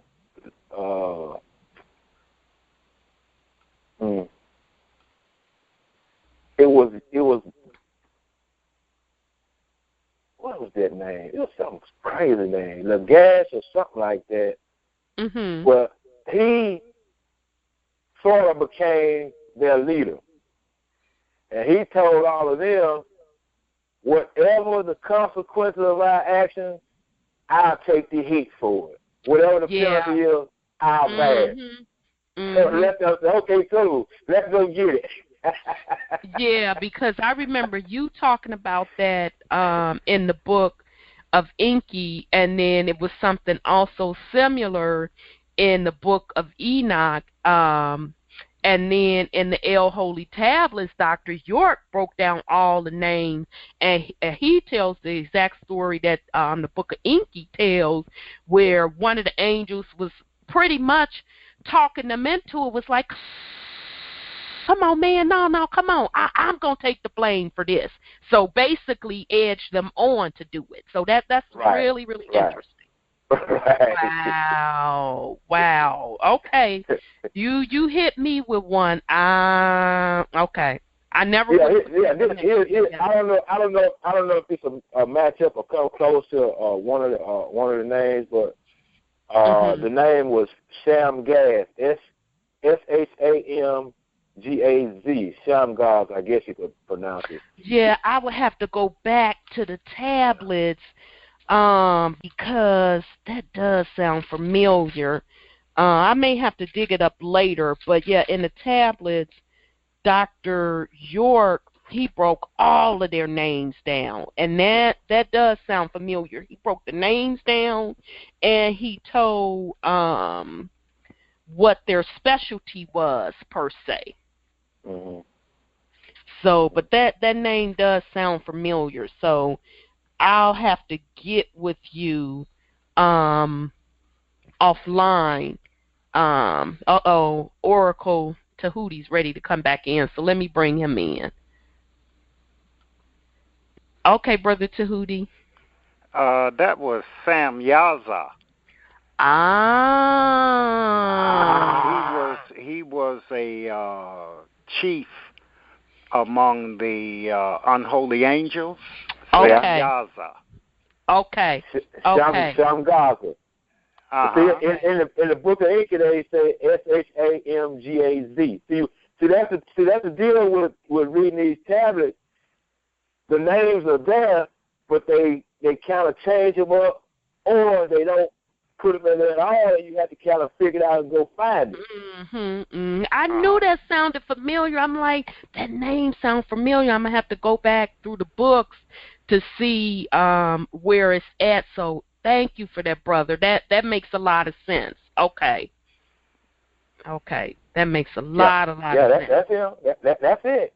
And like I said, he was a self-imposed leader and self-proclaimed leader. And what he said was, even if none of you agree, I alone the deed shall do. To the others, he said, if a penalty for this sin shall be imposed, I alone for all of you shall it bear. One by one, others in the plot joined together, by an oath together to do it they swore. Like he just said authority anyway, show you how arrogant he was. But anyhow. Wow. All right then. So, Brother Tootie, did you have anything else you wanted to put in on it? Well, it's the when Wendell mentioned how they looked, they were like part of being nine ether beings as far as how they visually looked. And with the nine ether, that is the completion of Yah, a sign of Yah. And with nine ether, if you would look at the end of our hair, it's like the top of the nine. It's curled. Tell it. And the bottom part of the nine is the hair shaft that goes into our scalp. It takes 9 months for a woman to conceive a child. You have 9 holes to your body, 2 for the eyes, 4 for the nose, 6 for the ears, 7 for the mouth, 8 for the rear at the bottom, and 9 for the front. So the mystical number 9 was used when Yah created certain beings, which we fit into that category. So if you want to have a view of how they look, they look like us, with the melanation and 9 ether. The number 9 that our Heavenly Father Yah uses is a mystical number. It is said He is Alpha and Omega, the beginning and the ending.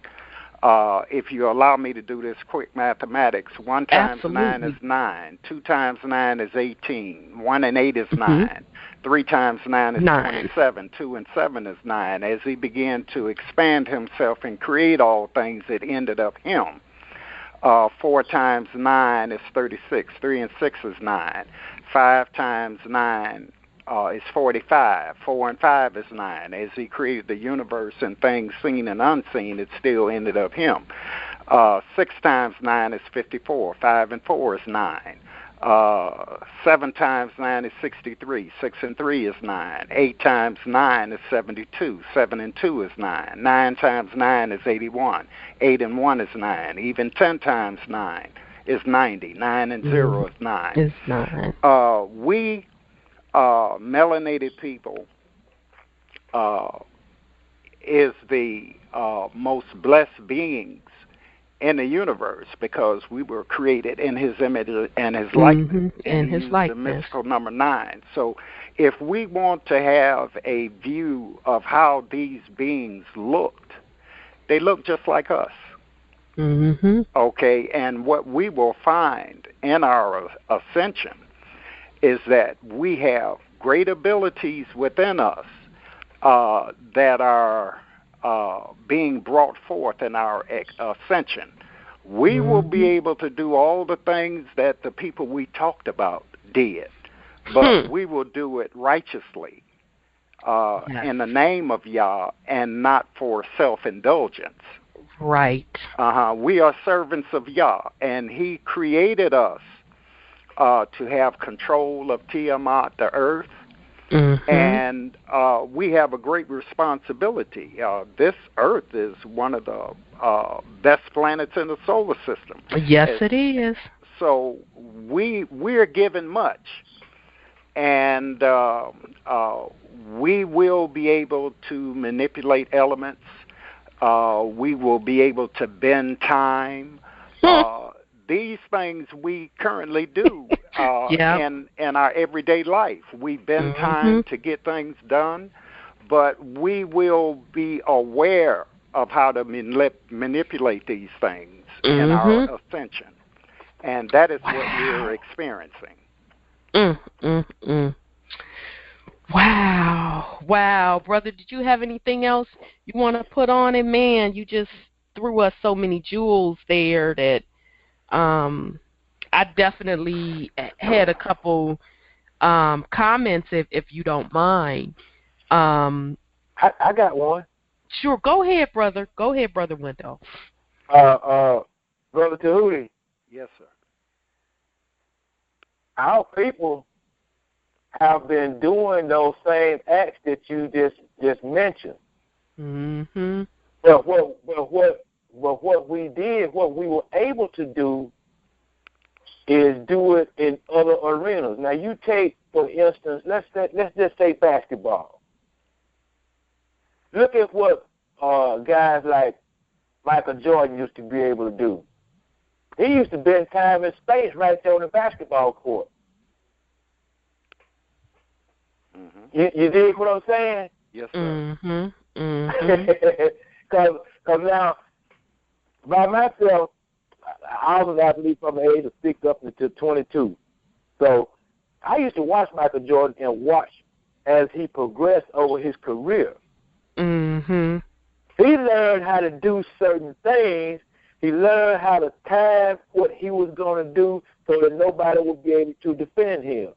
And along the way, it was hard to defend him because he was doing the same thing that you were talking about, but he was just doing it on the lower level, but he still had that ability. You see what I'm saying?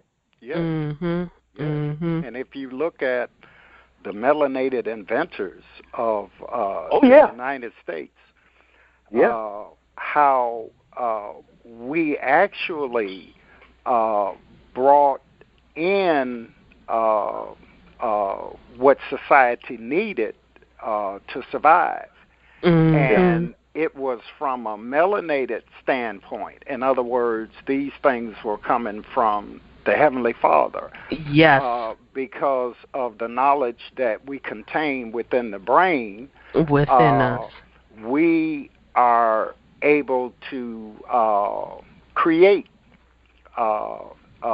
things that gives comfort to human beings because of our love in our heart and where it comes from.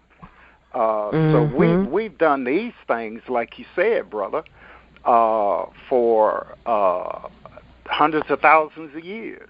It's just the spell that we've been put under by the reptilians and the demon worshippers.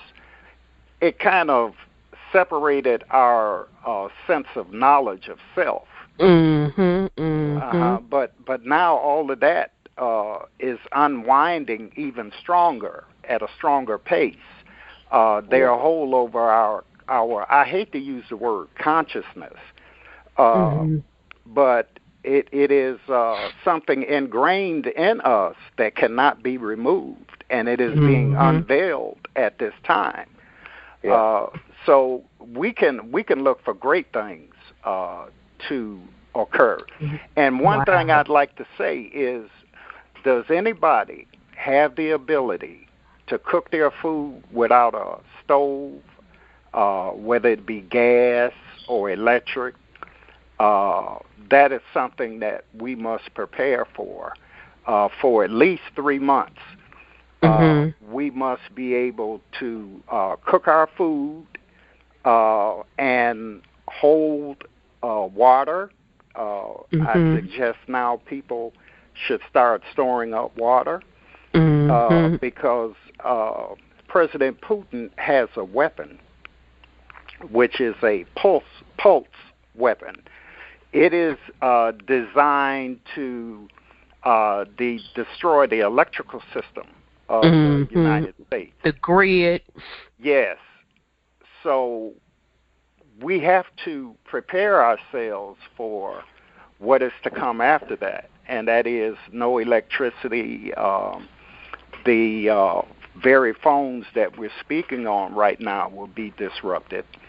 So we have to be prepared for at least 3 months until the global network program kicks in to bring in the free energy and a food system for us to survive by. So at least for 3 months, be prepared to sustain yourself until the program kicks in. Okay, that is good advice. One thing that I always say in regards to that preparation is, on top of all of that, mental preparation is the most important. Very true. Very true. Because when things go haywire, if you can't remain calm and be able to think on the move, you're gonna be doomed. Because if you got a house full of food but your mind ain't right, you'll sit there and eat yourself to death. Right. You see what I'm saying? Yeah, or not be connected, to the source, because I love how Brother Tahuti has once again brought out and reminded us of, especially those that are 9 ether beings. And if you don't know what we mean, Truth Uncompromised did a show a few months ago about the science of melanin. And we broke down the 9 ether being, the 6 ether being, et cetera, and the science behind that. But especially the 9 ether beings, we have the ability to tap directly into the prime source, which is, if you want to call it creator, if you want to call it Allah, if you want to call it God or Father Yahweh. You have that ability to tap right into that source because you are made of that source. That source is in your essence. And I find it very interesting that Oracle Tahuti started talking about how now all of this stuff is really being brought, I say brought online per se, with the energies coming in, and the veil has been lifted. And that term is coming from the Bible. And I know personally some things that have happened to me that have blown my wig back over the past 2 years as it relates to manipulation of time. And, you know, the manipulation of using your mind to control electronic devices without even touching them. So I totally enter and understand what he is saying. And in addition to that, it's interesting because I ran across a YouTube video where this brother was speaking on how the 9 ether beings, NASA and a couple of other scientists are coming out admitting that some of the galactics or the aliens are what they call black folks. When they go into the description of these people, they are a very dark people. They're very tall. You know, some of them had locks for hair. That's that 9 ether hair. So I had that video clip to share with you all. I was going to share it at a later time, but, you know, since Oracle Tahuti brought it in, I think I want to take these 15 minutes. I think the clip is about 15 minutes to share with the family. And then from that point, we'll finish up the last little part of Enoch, and then we'll open up the phone lines. And before you do, sister, can I say one thing? Absolutely. That's exactly what I want to give you a chance to say something. Absolutely, brother. All people on earth have a degree of melanation. So Absolutely. When we talk about melanation, we're not excluding anyone. There you go. Absolutely. Absolutely. And if you don't know what I'm speaking of, Dr. Layla Africa did a excellent job. He has a little book out. It'll take you about 2 hours max to read it. He breaks down the science of melanin. He breaks down the different ethers. Or you can go to the Truth Uncompromised YouTube page. We did 2 shows, and it was literally called The Science of Melanin, breaking down the different degrees of melanin and how each particular, what they're calling folks on this planet now, races, fit into the categories of melanin. So from my understanding, all things tied to the source or Father Yah has melanin. That includes plant life and animals. Very good point, Brother Tahuti. So, Brother Wendell, did you have anything else before I start the video? I would like to say something as a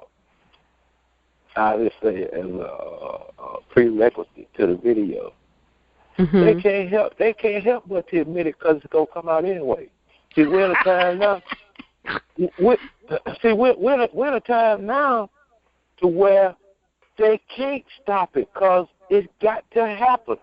Absolutely. It's prophetic that it happens. They can't stop prophecy. They have figured that out. They knew it all along, but they thought they were so pompous that they thought they could stop prophecy, and they found out that they can't. Right. And their feelings are getting severely hurt. And they gonna continue to be hurt. They ain't seen nothing yet. Absolutely. Just like the book said, they gonna get their head crushed. So true. Very much so. So, family, the name of the video is Black People Came Out of a Black People Came Out of a UFO, NASA confirmed. And so it's 9 minutes. I'm going to go ahead and play that, and then we'll come back, finish up Enoch, and open up the phone lines. So hold on, family. Greetings, greetings, greetings, Nazir Ra. Are there black extraterrestrials? Gradations of Anunnaki going up to your Etherians. They manifest as so-called Anunnaki. I want to break this whole thing down. Ain't nothing but a party. But I wanted to put on that Parliament. Parliament talks about partying on the mothership. Parliament talks about we are here to reclaim the pyramids. Star Child here. Why is that? Why is this brother, he's talking about funk music and dance music. Why is he talking about Sweet Chariot, Let Me Ride? Swing Down, Sweet Chariot. It's talking about the New Jerusalem. It's talking about, let me go ahead and go in. Watch this clip. Okay, but if there are craft, there are beings. Okay, people have asked me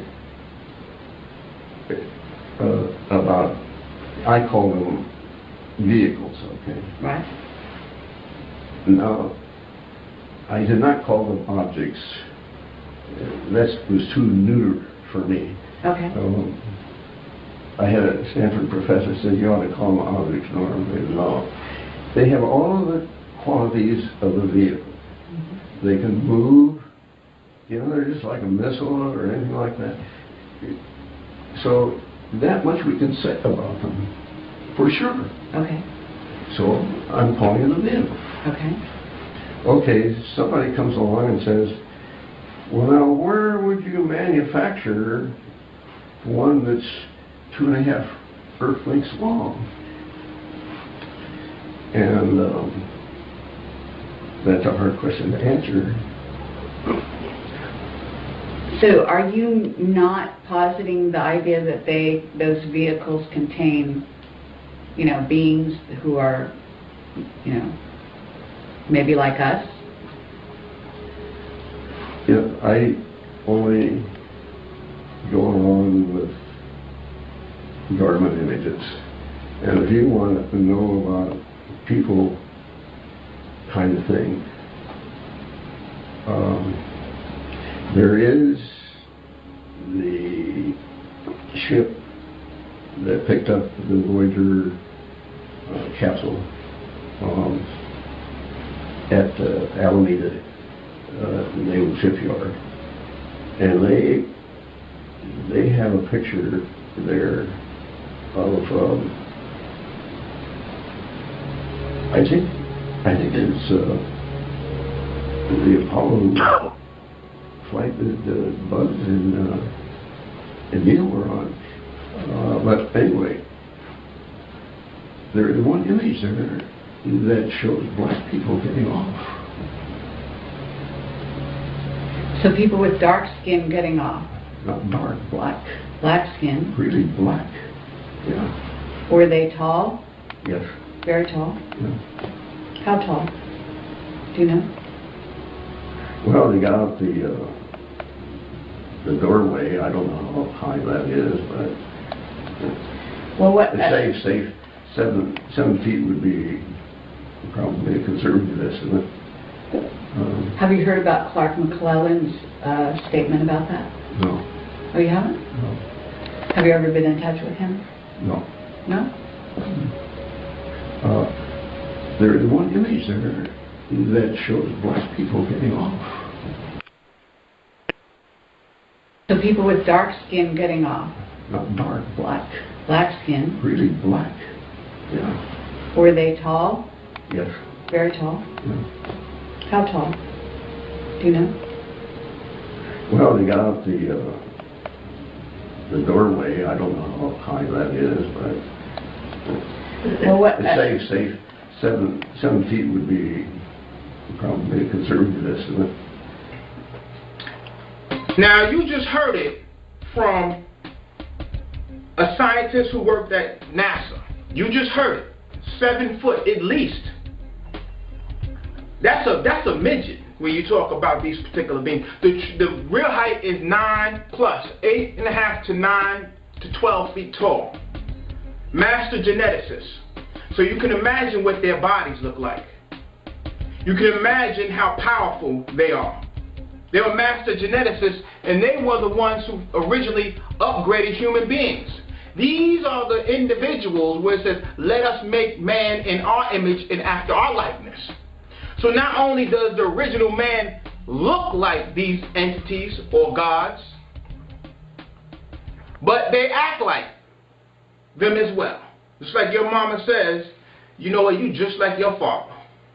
Say absolutely, thank you for the compliment. Thank you for the compliment. Our fathers, our divine fathers and mothers come from the stars. Let me go ahead and go in, because a lot of people are talking about this, and this stuff is about to be revealed very shortly. And it's going to change everything. It's going to change everything. So you have many different life forms in this particular galaxy. You have insectoids. You have reptoids. You have everything you can, anything that can exist does exist. Process that. The atmosphere was dwindling. They needed to secure minerals from different outposts in the outer rims of their particular empire for gold, certain crystals, certain minerals such as rubies. This is where the argon energy comes from. We talk about the raw power generators with the crystals, copper. All of these things were being mined on Earth, on the moon, and on Mars. You can research more about that. Earth, the moon, and Mars. They've been finding, cranes on the moon. They're finding things that look like a refinery on the moon. They're finding faces, African-looking faces on Mars. They just found pyramids bigger than Giza off the coast of under the water near Bermuda.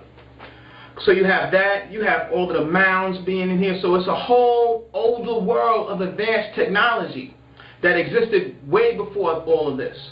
Not only are they up to 12 feet tall, they have woolly hair, okay, just like they described Jesus, having hair like lamb's wool. And to be even more precise, that vision that John had in the book of Revelation was a vision of Melchizedek. That was the Ancient of Days. But it's all one and the same, because Senenda, also known as Yeshua, or quote-unquote Jesus, was after the order of the King of Peace, who is Melchizedek.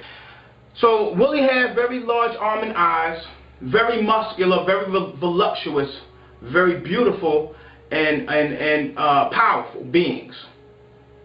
So they were mining. People started to get upset with all of the hard work. People were not interested in doing that. So what happened, people would break off and just run off and live on the particular planet. They were too intelligent. It came to pass that they realized that there was two different species developing on the planet at the time. You had those called the Meldecs, who were in the sea. And this is where you get the idea of the green reptoid type of being with webbed fingers and things of this nature. And you had the Lulu Amalu, which is the primitive ones, the black-headed people, Lulu Amalu. And these were the original mammalian hominid species on this particular planet. Very closely similar to the Homo erectus that was developing on this planet. Homo erectus, erect meaning to stand upright. Not only did they have the exterior technology, such as what we have today, we have a lot of exterior technology, they had inner technology. Okay? Inner technology is the ability to do things without the external technology. Well, I don't have to call you on the phone, I contact you by way of the mind. I don't need to get on the train or have a car because I know how to dematerialize and things of this nature. Or to not even have to go there physically. And this is called remote viewing. This is something that humans could do. You can train yourself to do this as well. All of these things are now coming to pass. It's all being revealed. And the reason why I say it's all being revealed because revelation happens in the mind. And a lot of people, they won't accept it until they see someone that they've been programmed, according to this matrix, according to society, say it. And then they come to Nazir Ra and he say, you know what, it's true. NASA just said it. This guy, he used to work for NASA, and he said that he saw 7-foot black people come out of a spaceship. So you're right. It's interesting. but it's all to be expected. The Anunnaki. All right, family. Okay, so I definitely wanted to share that with you. I thought it was very timely based on what Oracle Tahuti brought in. So the source of that is a YouTube video by a gentleman. His page name is The Hidden Self, and the title of that video is Black People Came Out of a UFO, NASA confirmed 2016. Okay. Rhonda. Yes, sir. That clip that he played, that clip that he played, that was from the video that I told y'all about here a couple months ago. If you want to see the whole thing, it's Project Camelot, Norman Bergeron, Rainmakers of Saturn. That video is about 3 hours, I believe it was. And he'll tell you some stuff that's off the chain that he saw. Okay, I'm going to have to go back because I've only seen excerpts of that. And isn't he the same cat that said that these beings have their ships parked and you could see them on the ring of Saturn? Yeah. He said that those rings around Saturn is the exhaust off the big one, and all the rest of the small ones that look like debris. Those are other ships that are parked in that exhaust. Interesting. Very interesting. Yeah, but if you go back to YouTube and type in Rainmakers of Saturn, it'll come up. But it's on the Project Camelot. Carrie Cassidy is the one that does Project Camelot. Okay. Well, I'm going to, family, complete up the last of the Book of Enoch because we literally only had a couple of more sentences to go, and then we're going to open up the phone lines because it says, okay, where did we leave off? Okay, so we left off with Enoch telling his great-grandson Noah that the angels are going to make a wooden structure, which is basically the boat, and Enoch said that he's going to put his hands on the boat to basically protect it. And then we also left off with Enoch again telling Noah that I will establish your offspring before me forever and ever. I will scatter those who dwell with you over the face of the dry ground. I will not again put them to the test on the face of the earth, but they will be blessed and increase on the dry ground in the name of the Lord. So basically, he is saying that Noah's descendants were going to go out across the planet and, populate the planet. And I guess that's also to keep the bloodline strong across the planet.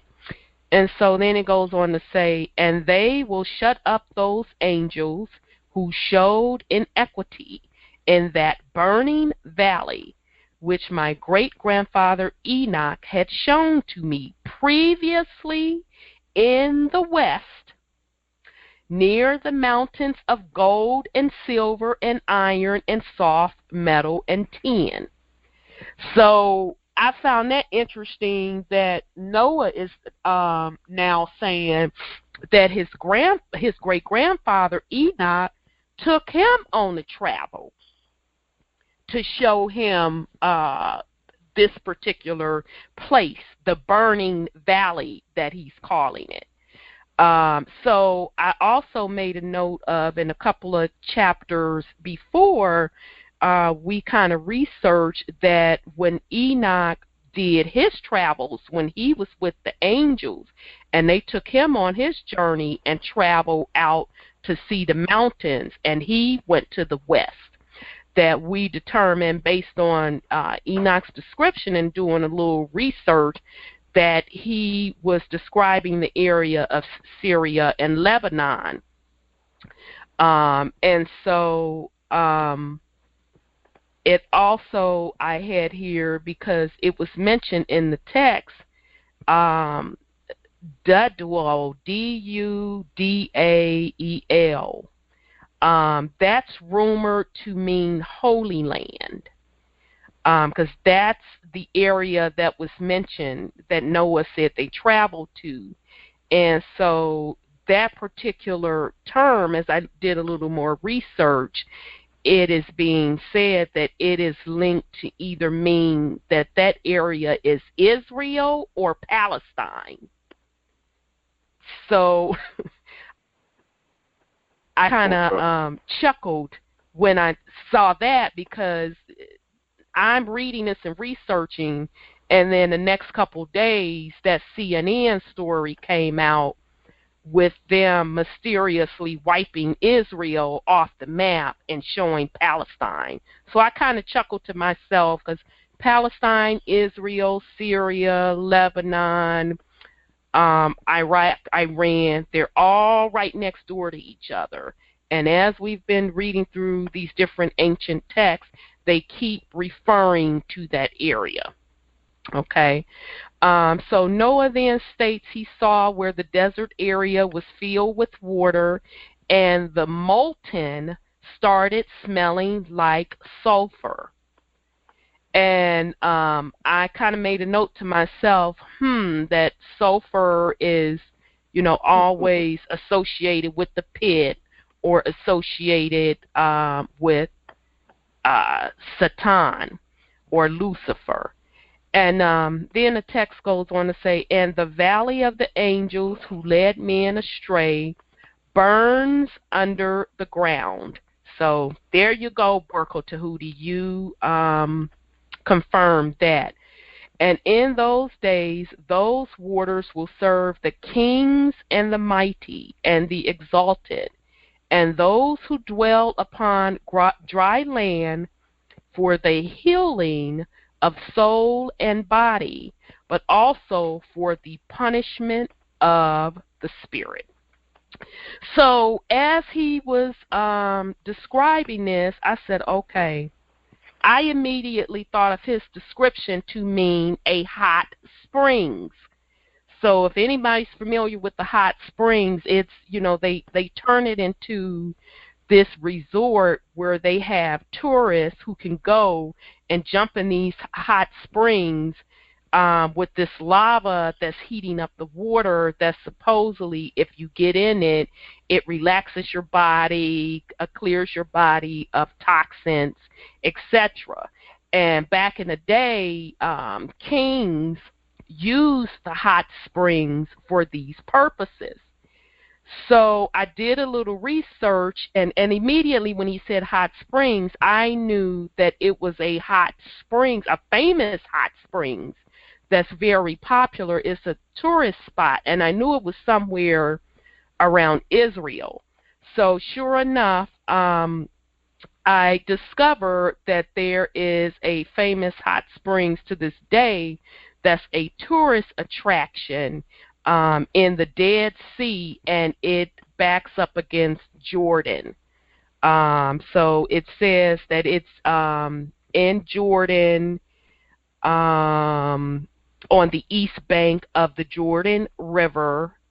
And Jordan is the border by Saudi Arabia, to the south and east, Iraq, to the northeast, Syria, to the north, and Israel and Palestine to the west. So that pretty much rounds out this chapter in Enoch. And Enoch tells Noah again of how these angels, the fallen angels, are going to be punished for their lust, the lust that they felt in their bodies. And then Archangel Michael said, for these waters of judgment serve for the healing of the bodies of the kings and for the lust of their bodies, but they do not see and do not believe that these waters will change, and will become a fire which burns forever. And it closes out by saying, and after this, my great-grandfather Enoch gave me the explanation of all the secrets in a book and the parables that had been given to him, and he put them together for me in the words of the book of parables. So that closes out the chapter 11 on the book of Enoch. I know that was a lot of stuff thrown in there, but it certainly backs up a lot of what Oracle Tahuti was saying, and it also, Brother Wendell, kind of goes into what you were saying about Enki. I think that's how you pronounce his name. Enki Me, given that scroll to document stuff, and how he passed that scroll on to his descendants. So very, very fascinating. Extremely fascinating. And when yield. When it comes to Enoch, we have to use the third eye, the mind's eye, the eye that we dream with, to perceive that Enoch did come to Noah, because remember, Enoch never died. Right. So Enoch was used to traveling through dimensions because he was taken from this earth by our Heavenly Father Yah. So he knew the pathways to get to Noah. And Enoch was given the book of time. That is the book that was given to Noah, the knowledge of what happens throughout time. Whoa. Wow. Okay. That makes a lot of sense, brother. That makes a lot of sense. That's correct. Even in even what I went over in the Book of Enki. Remember, after Marduk had took Enki on that second journey, he made the statement that Enki had already witnessed what the Watchers and what Marduk had done. So he had already been there. He had seen what they were going to do.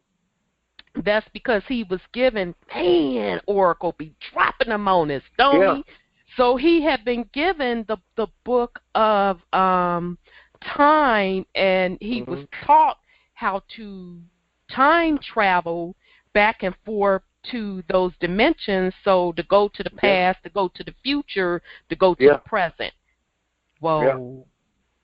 That's deep. Now, I want to say something about that area, Israel / Palestine, whatever they want to call it. Yeah. That area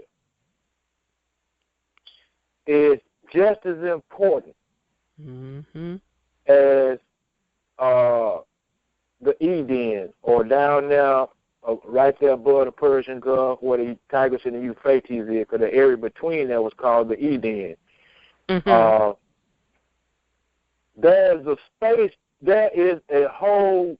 There was a spaceport and mission control lined up off of Mount Ararat. And that spaceport is right there above the Red Sea in that area. The present-day name of that area is Tilmoon. And that's where in the Book of Enki, that's where the Agigi, or the Watchers, came down when they was coming down to Marduk's wedding. They traveled from there down to Eridu, or down to the Eden, from that area. Now, they also had that same setup down in that area. See, there's a main portal right there in that area. Right, and Enoch explained that, because remember, when he was doing his travels, he told us where the gates were located. Right. He told us, and he said that the gates are located on the the four corners of the earth, and then a gate in the middle of the earth, and that's how people. He said how the angels come back and forth. So it would make sense that that particular area, because that's probably that particular gateway on that side. So they're sliding up and down, to travel back and forth through that particular line. And, from an esoteric standpoint, it has been rumored for years that that's why they were fighting in Iraq and Iran and all of that, because they were fighting to try to control those gateways. Right. But see, in the Book of Enki, Enoch had plans on building these spaceports in these cities anyway, but he just didn't show them to nobody. He knew it would be a time coming when they would have to do it. So at some point when Nibiru had made his orbit, it had beat up the moon and the earth so bad that they said, well, we're going to go to the moon. Marduk and Enki went to the moon to survey everything to see if they could actually put a way station on the moon. But it wouldn't fit for what they wanted to do. So Enlil had already planned to build a spaceport down in the Eden. So the argument they had is Enlil wanted Ninurta to be the commander of it, and Enki wanted Marduk to be the commander of it. So Anu smashed the whole thing. And let one of the third generation be the commander of it, but letting Ninurta take mission control. Interesting. Wow. So see, they know how important it was, because they were coming. They were leaving that spaceport in that area and going to Mars, and then going to Nibiru with the gold. But see, when after Nibiru had made his cycle and it beat up Mars so bad they couldn't live up there no more like they were, because they were having dust storms and all that type of thing.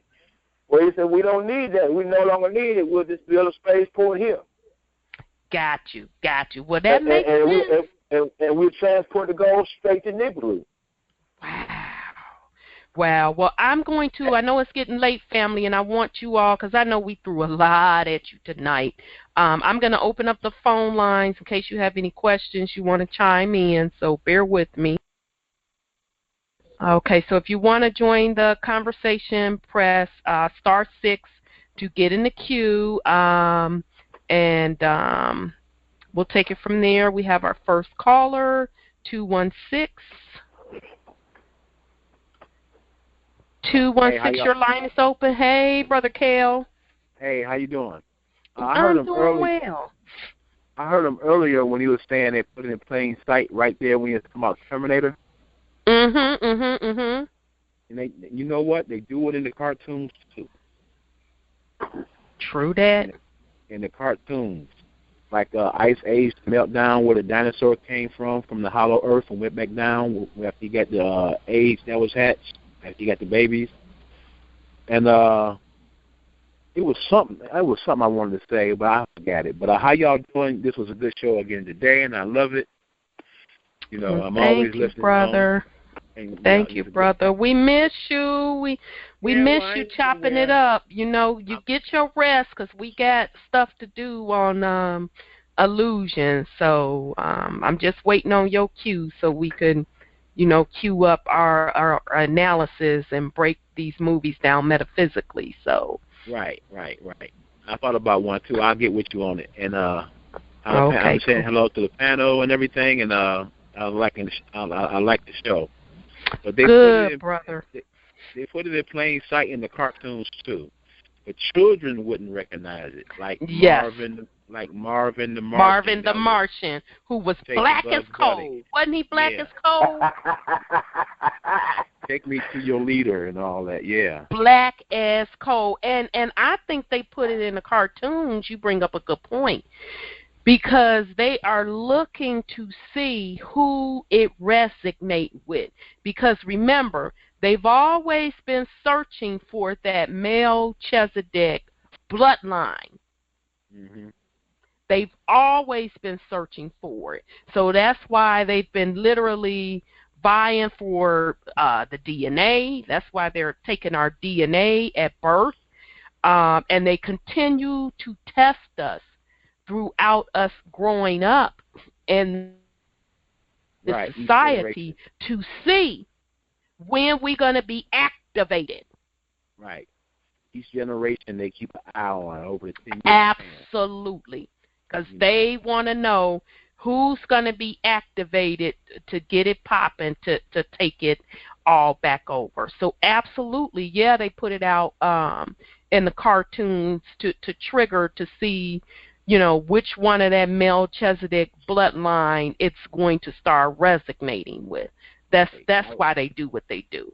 Like I seen something the other day, I think it was the day before yesterday, when this guy, one of the cartoons said, he was yelling, and he said, "I'm going back down here in the room and watch the machine that controls the weather." So he must have been talking about heart. Ain't that a song? But that's what they do. That's what they do. They laughing in our face. That's what they're doing. Yeah, well, they laughing now, but guess who's gonna have the last laugh? Oh yeah, I know that. I'm just saying they laughing in our face. Mm-hmm. And then you know what? The Project Bluebeam didn't work. It didn't never happen. It didn't come through. I find it hilarious, and I know Brother Black had to drop off because you know what's been floating around on Facebook this week was that CERN was shut down. So I kind of cracked up because we knew 6 months ago that it was shut down because Dr. Henderson had told us that he had control of it, and it wasn't nothing they can do about it. So they finally let the story circulate that it was shut down. So I just kind of chuckled to myself. I'm like, well, hell, I knew that 6 months ago, but, you know, okay, if it took y'all that long to get it, that's on y'all. everything they trying is already defeated. Like absolutely. Like CERN, they wanted CERN to operate so they can probably destroy the planet, but it is not going to work. Yeah, I've heard different stories. I heard to destroy the planet. I heard to try to keep control of the whole, like the gateways per se, to create a God particle. So I've heard different versions of what they thought they were going to do. But as usual, they got shut down, and they can have a seat on that one. Right. Okay. Right. So. And I yield, sister. Okay, Brother Kel. Thank you. Love you much. Peace and love, brother. Okay. Next caller is you're just a VOIP call. I want to announce you. Your line is open. Hello? Hello, your line is open. Can you hear me? Yes, we can hear you. Your line is open. Oh, okay. My name is Tim. I've been listening to your show for a few weeks, and a friend of mine told me about the show. And I think me and you had a dialogue going on your Facebook page, and we was talking about the movie Limitless. Yes. And I was telling you that Limitless is a spinoff because back in the 60s, The Outer Limits had an episode called Expanding Human, and where they was talking about consciousness expansion, but they used it in the form of a liquid instead of like Limitless did it in a pill. So that concept is old.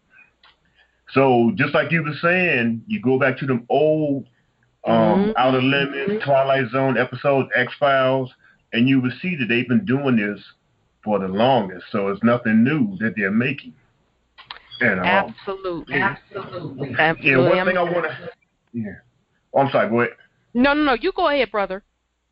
Oh, one thing I wanted to be careful of when people say when they say that they're shutting something down, that you got to be careful because of what they're doing. They want you to shut down your awareness.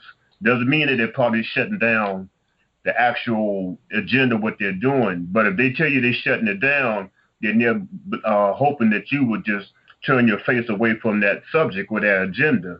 Then they can keep the they keep just like HARP. I believe now. I don't know. I don't have any proof on this, but they say like they said they shut down HARP. I don't want to believe that, but I'm still trying to keep awareness because the weather program is still going on, and you see they still spraying chemtrails. And so I just want to just put that out just to keep aware. Not saying that I have the facts. I just want people to just constantly stay aware of when they say they're shutting something down. It just doesn't mean that they're actually shutting it down. They just want you to not be aware of what they're doing. That is an excellent point, brother. And, you know, those that have their third eye open and that have come online, we always know that they try to put stink in the game. So in other words, they'll abandon one idea or theme only to call themselves moving on to something else.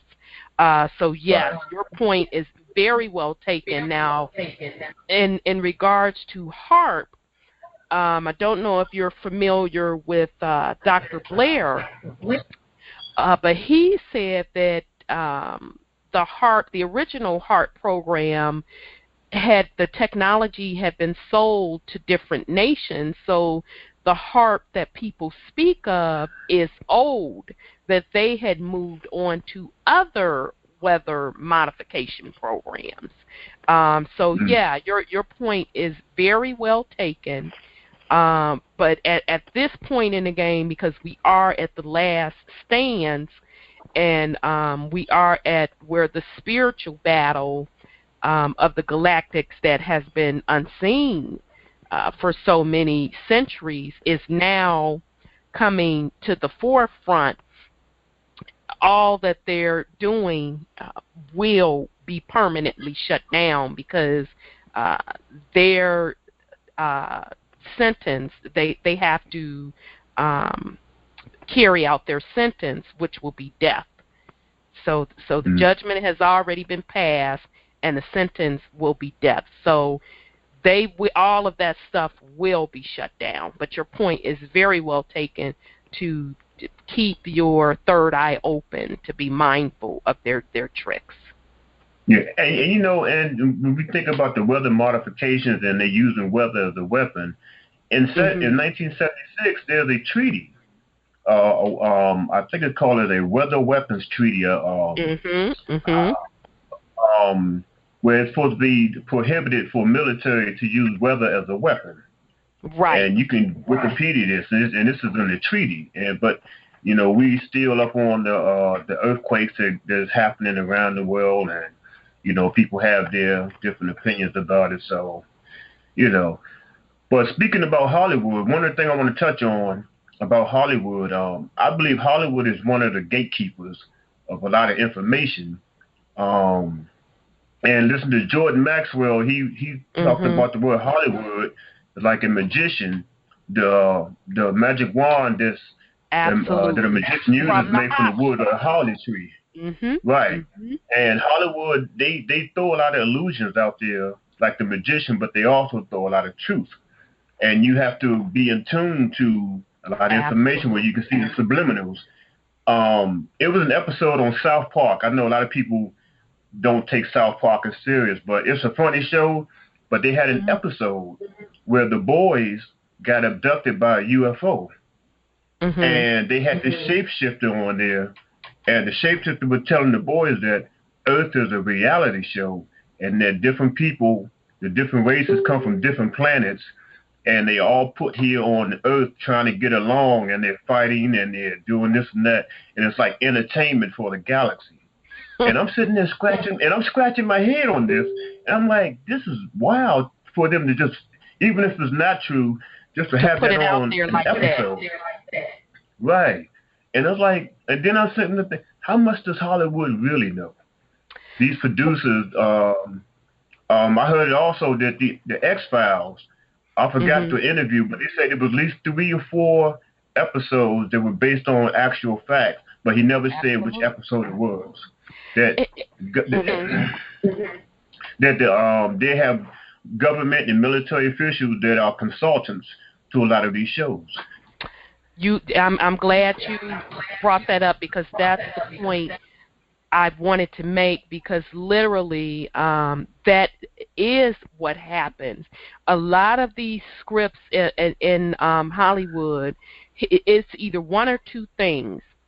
Either they didn't hijack them from somebody else, meaning they stole them from somebody else, and the sister Sophia is one of a prime example, because her manuscript pretty much wrote the Matrix and the Terminators. So either they steal it from the oracles, or they have the raggedy, corrupt Vatican, or the corporation, CIA, and the rest of the alphabet boys will feed them what movies or scripts to make. Because again, she's the real oracle. She's the real oracle. yes, she is the oracle. So Sophia, absolutely, she's the oracle, sister Oracle Sophia. So again, like I stated earlier, because their goal is to put the information out there, because they want to see who's woke, who among these 9 ether beings are woke, who's paying attention. Right. So they know how to do it, brother. Yep. So they'll know. Absolutely. She also had an interview where she said that the Terminator and the Matrix is supposed to be one thing.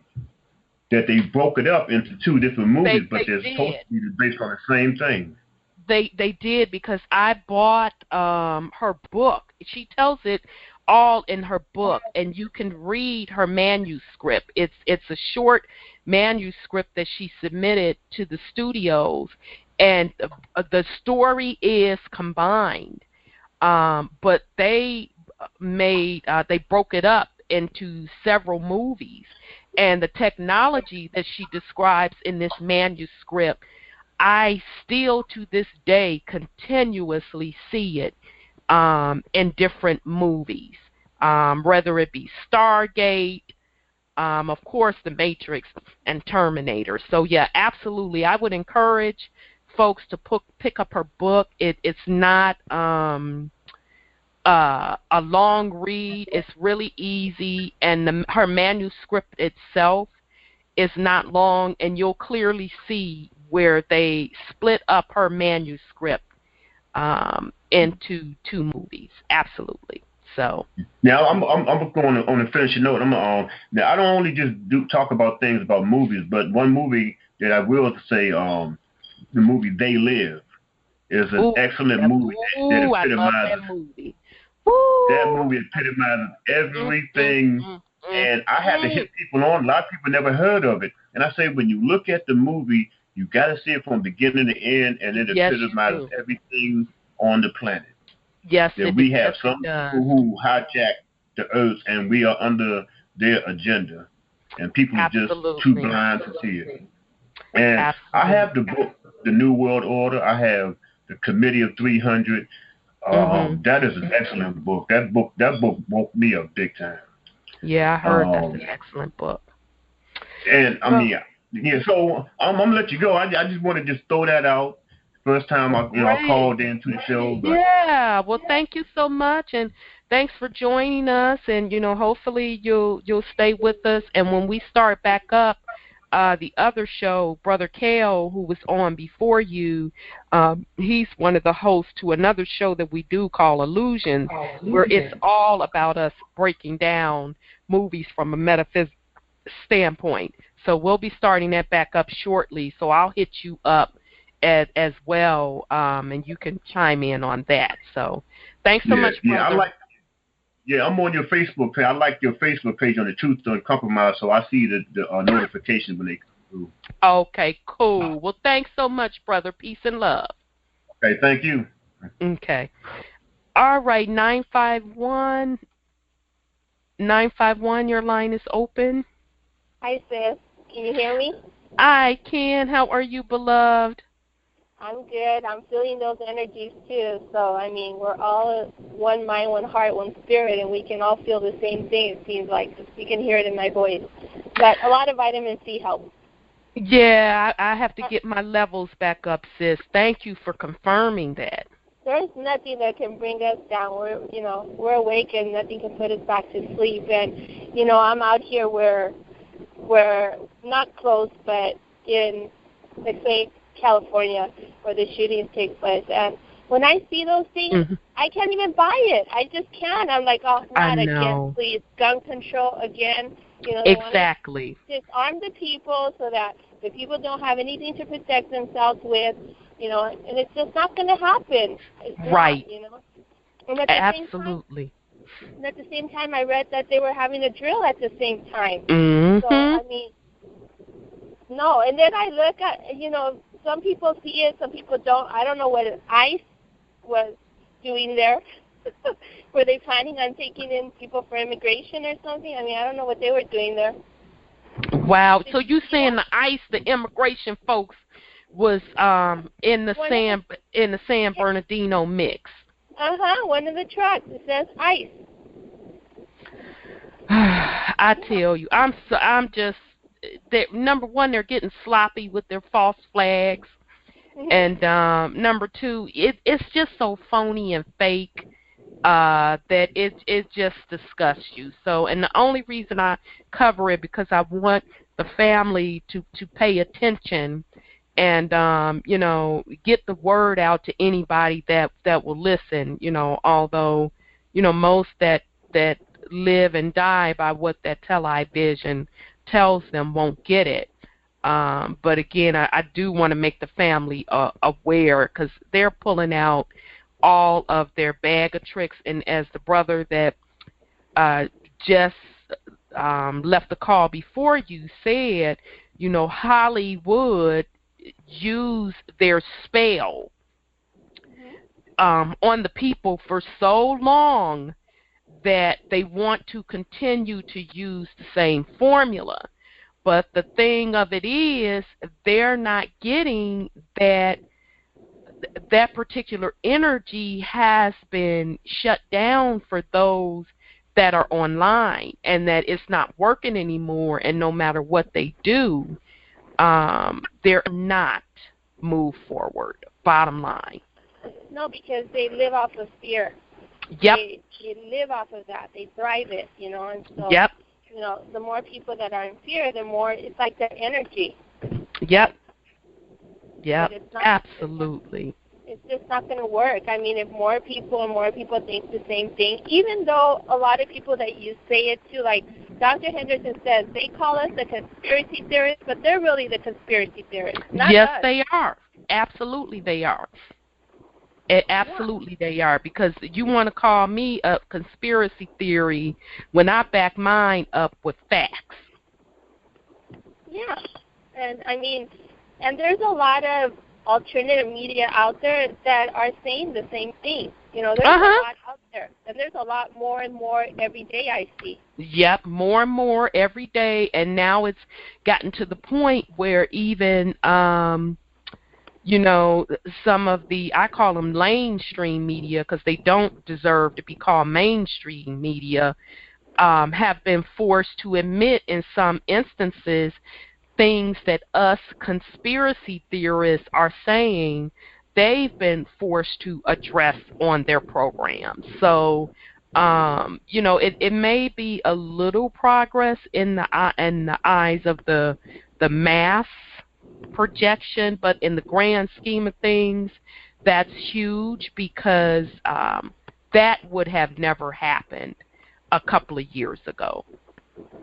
No, and I don't know if you read or saw a video, but one of the BET producers, which is Black Entertainment Television.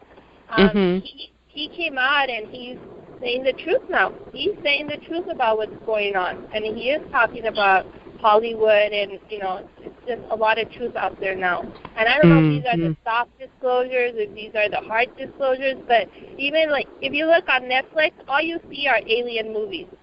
Oh, girl, sis, stop. We just flicked through the movies the other day because my sis wanted me to see some fallen angel program, and she said, it is so demonic, sis. She said, I couldn't get through the first 5 minutes of it. She said, I want you to see it. And so she fired it up, and I could only get through 2 minutes. I said, they are out of their so-and-so mind. And I was just watching as she was going through. All I kept seeing was alien programs, stuff about stargates and fallen angels and the battle of this and the battle of that. So absolutely, you are absolutely correct, sis. And Tahuti was talking about the gamma rays. I saw those. I saw them. Yeah, I could see them. I mean, if you're out early in the morning, I see the sun. I mean, the sun is so low, and I've always said that nothing is as far as they tell us it is. I feel like they're lying through their teeth. I remember that I traveled. Okay, I traveled, and I know I traveled, so no one can take that from me. And then just a few weeks ago, I think it was a few weeks ago, maybe a month, and I was going into my office. I don't know if I told you this before, but there was an elder from the Orient sitting on one of my pots that were outside of my office, and I could not believe it. I had to come back and look again because I'm seeing things. I'm just seeing them. And then I was watching Arthur too, and he was down on his luck because I don't know if you've ever seen that movie, and I know that I'm everywhere right now, but there's just so much. It is. It is, beloved. No, I haven't seen Arthur 2. Okay. Well, Arthur 2, he was supposed, in Arthur 1, he was supposed to marry this rich woman. He was rich. He's rich also. He comes from a wealthy family. And so, because he left her in the altar, the father was mad, and her benediction on him was that he was to lose all of his money. His family was to disinherit him. So he lost all his money, and he ended up in Skid Row. He never lost the love of his wife because he never wanted to leave his wife. He adored his wife. And so he was down on his luck, and he was giving up. And appeared to him his ex-butler, which passed away, Alfred. And Alfred told him, you are going to have a son. He has blue eyes. And at that time, he was in the process of adopting a kid with his wife and going through all these troubles. Every door was closing for him. He was losing his job because this man would buy off everything, the store that he worked at, the apartment building where he was living. And so he told him, I seen your son. And he goes, you passed away. And he said, no, I'm in the fourth dimension. What? And so when they give him back everything, because he found, some dirty information on the other people, and I guess finally the woman, finally felt sorry for him. She had a heart, and they gave him back everything. When he went back to his wife, at that time they were bringing the baby that he was. They were told them that there was a woman that was going to adopt, that was giving up her child, and that she brought it to them, and he saw that it was a girl, and he's like, no, it's a girl. I was told I was going to have a boy. And his wife tells him, yes, I'm pregnant. And she wasn't able to have kids, and that's why they were adopted. But God blessed her with a child.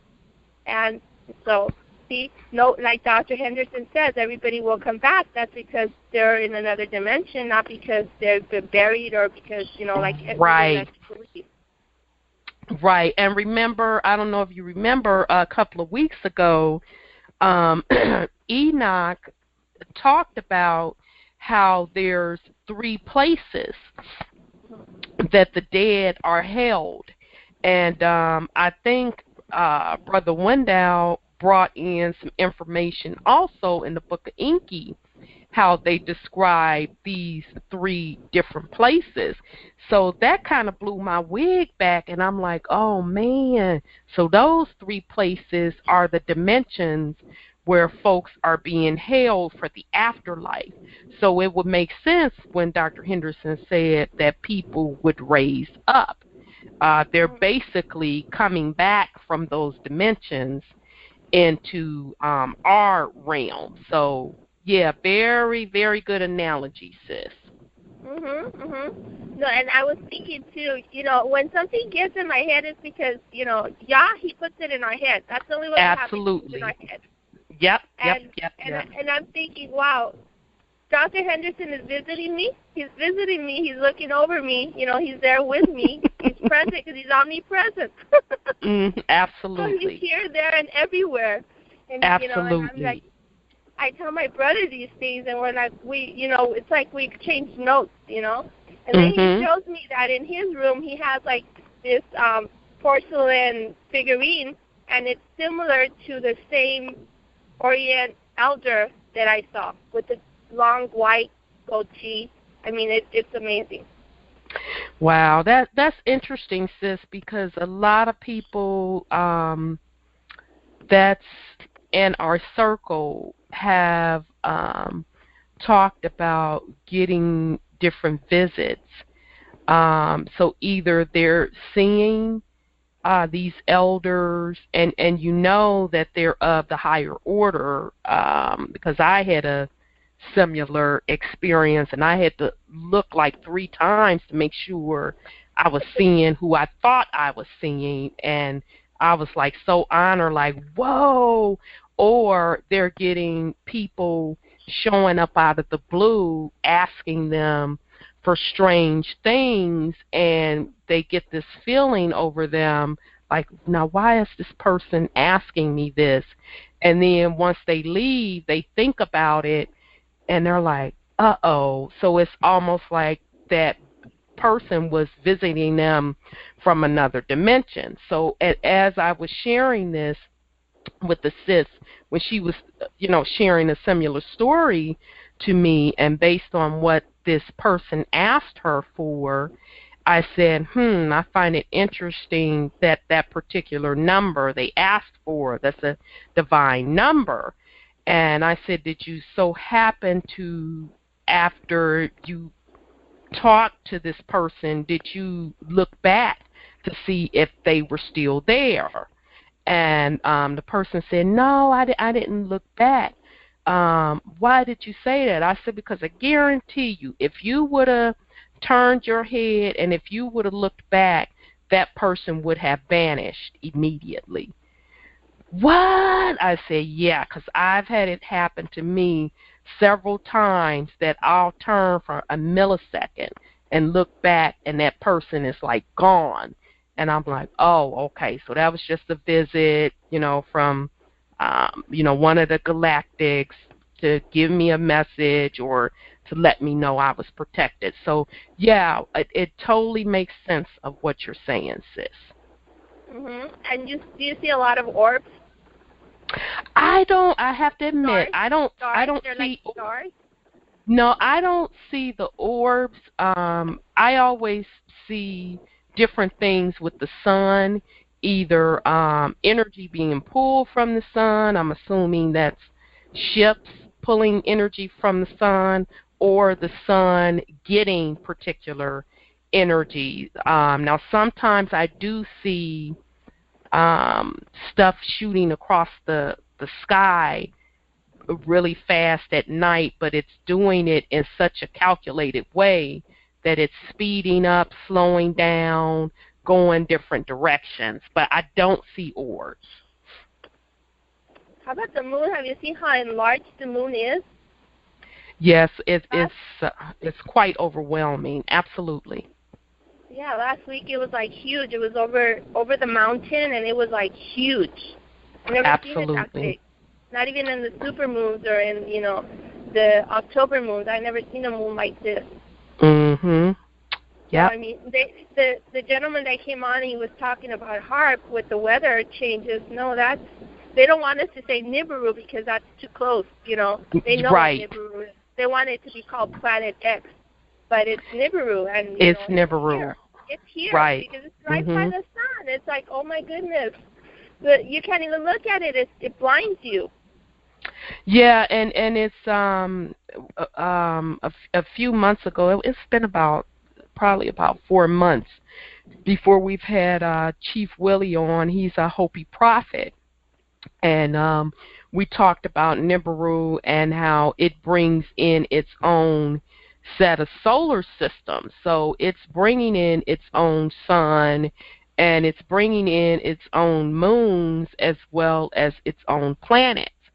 So Chief Willie and I had an offline conversation, and then we talked about it off the air because I saw that really big, huge second sun.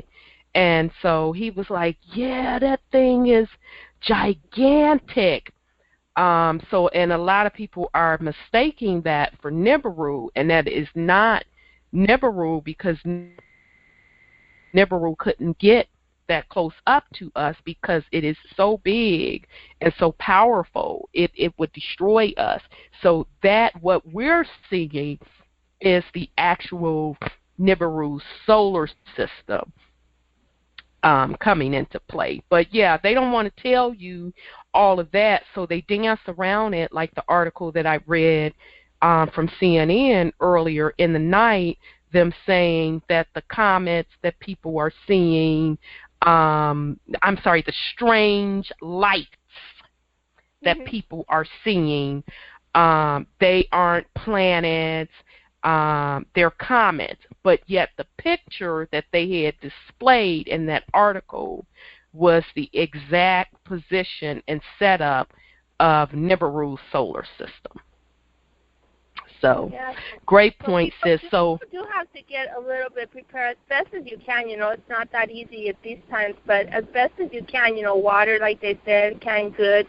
A cup of noodle. Right. That's what people would use when they were at war. Yeah, that's how they survived. Right. So, those right. kind of things.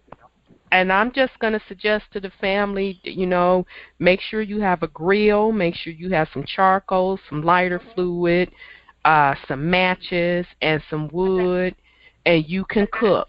Do old school. A lantern, absolutely. So, it's not like, if the grid does get knocked down that you can't make it, because you definitely can. We can get past it. So, well, thanks for sharing, sis. We got about 3 more calls in the queue. So, peace and love. Speaking with you and the family. Same to you, sis. Thank you much. Peace and love. Okay, 316. Thanks for waiting so patiently. 316, your line is open.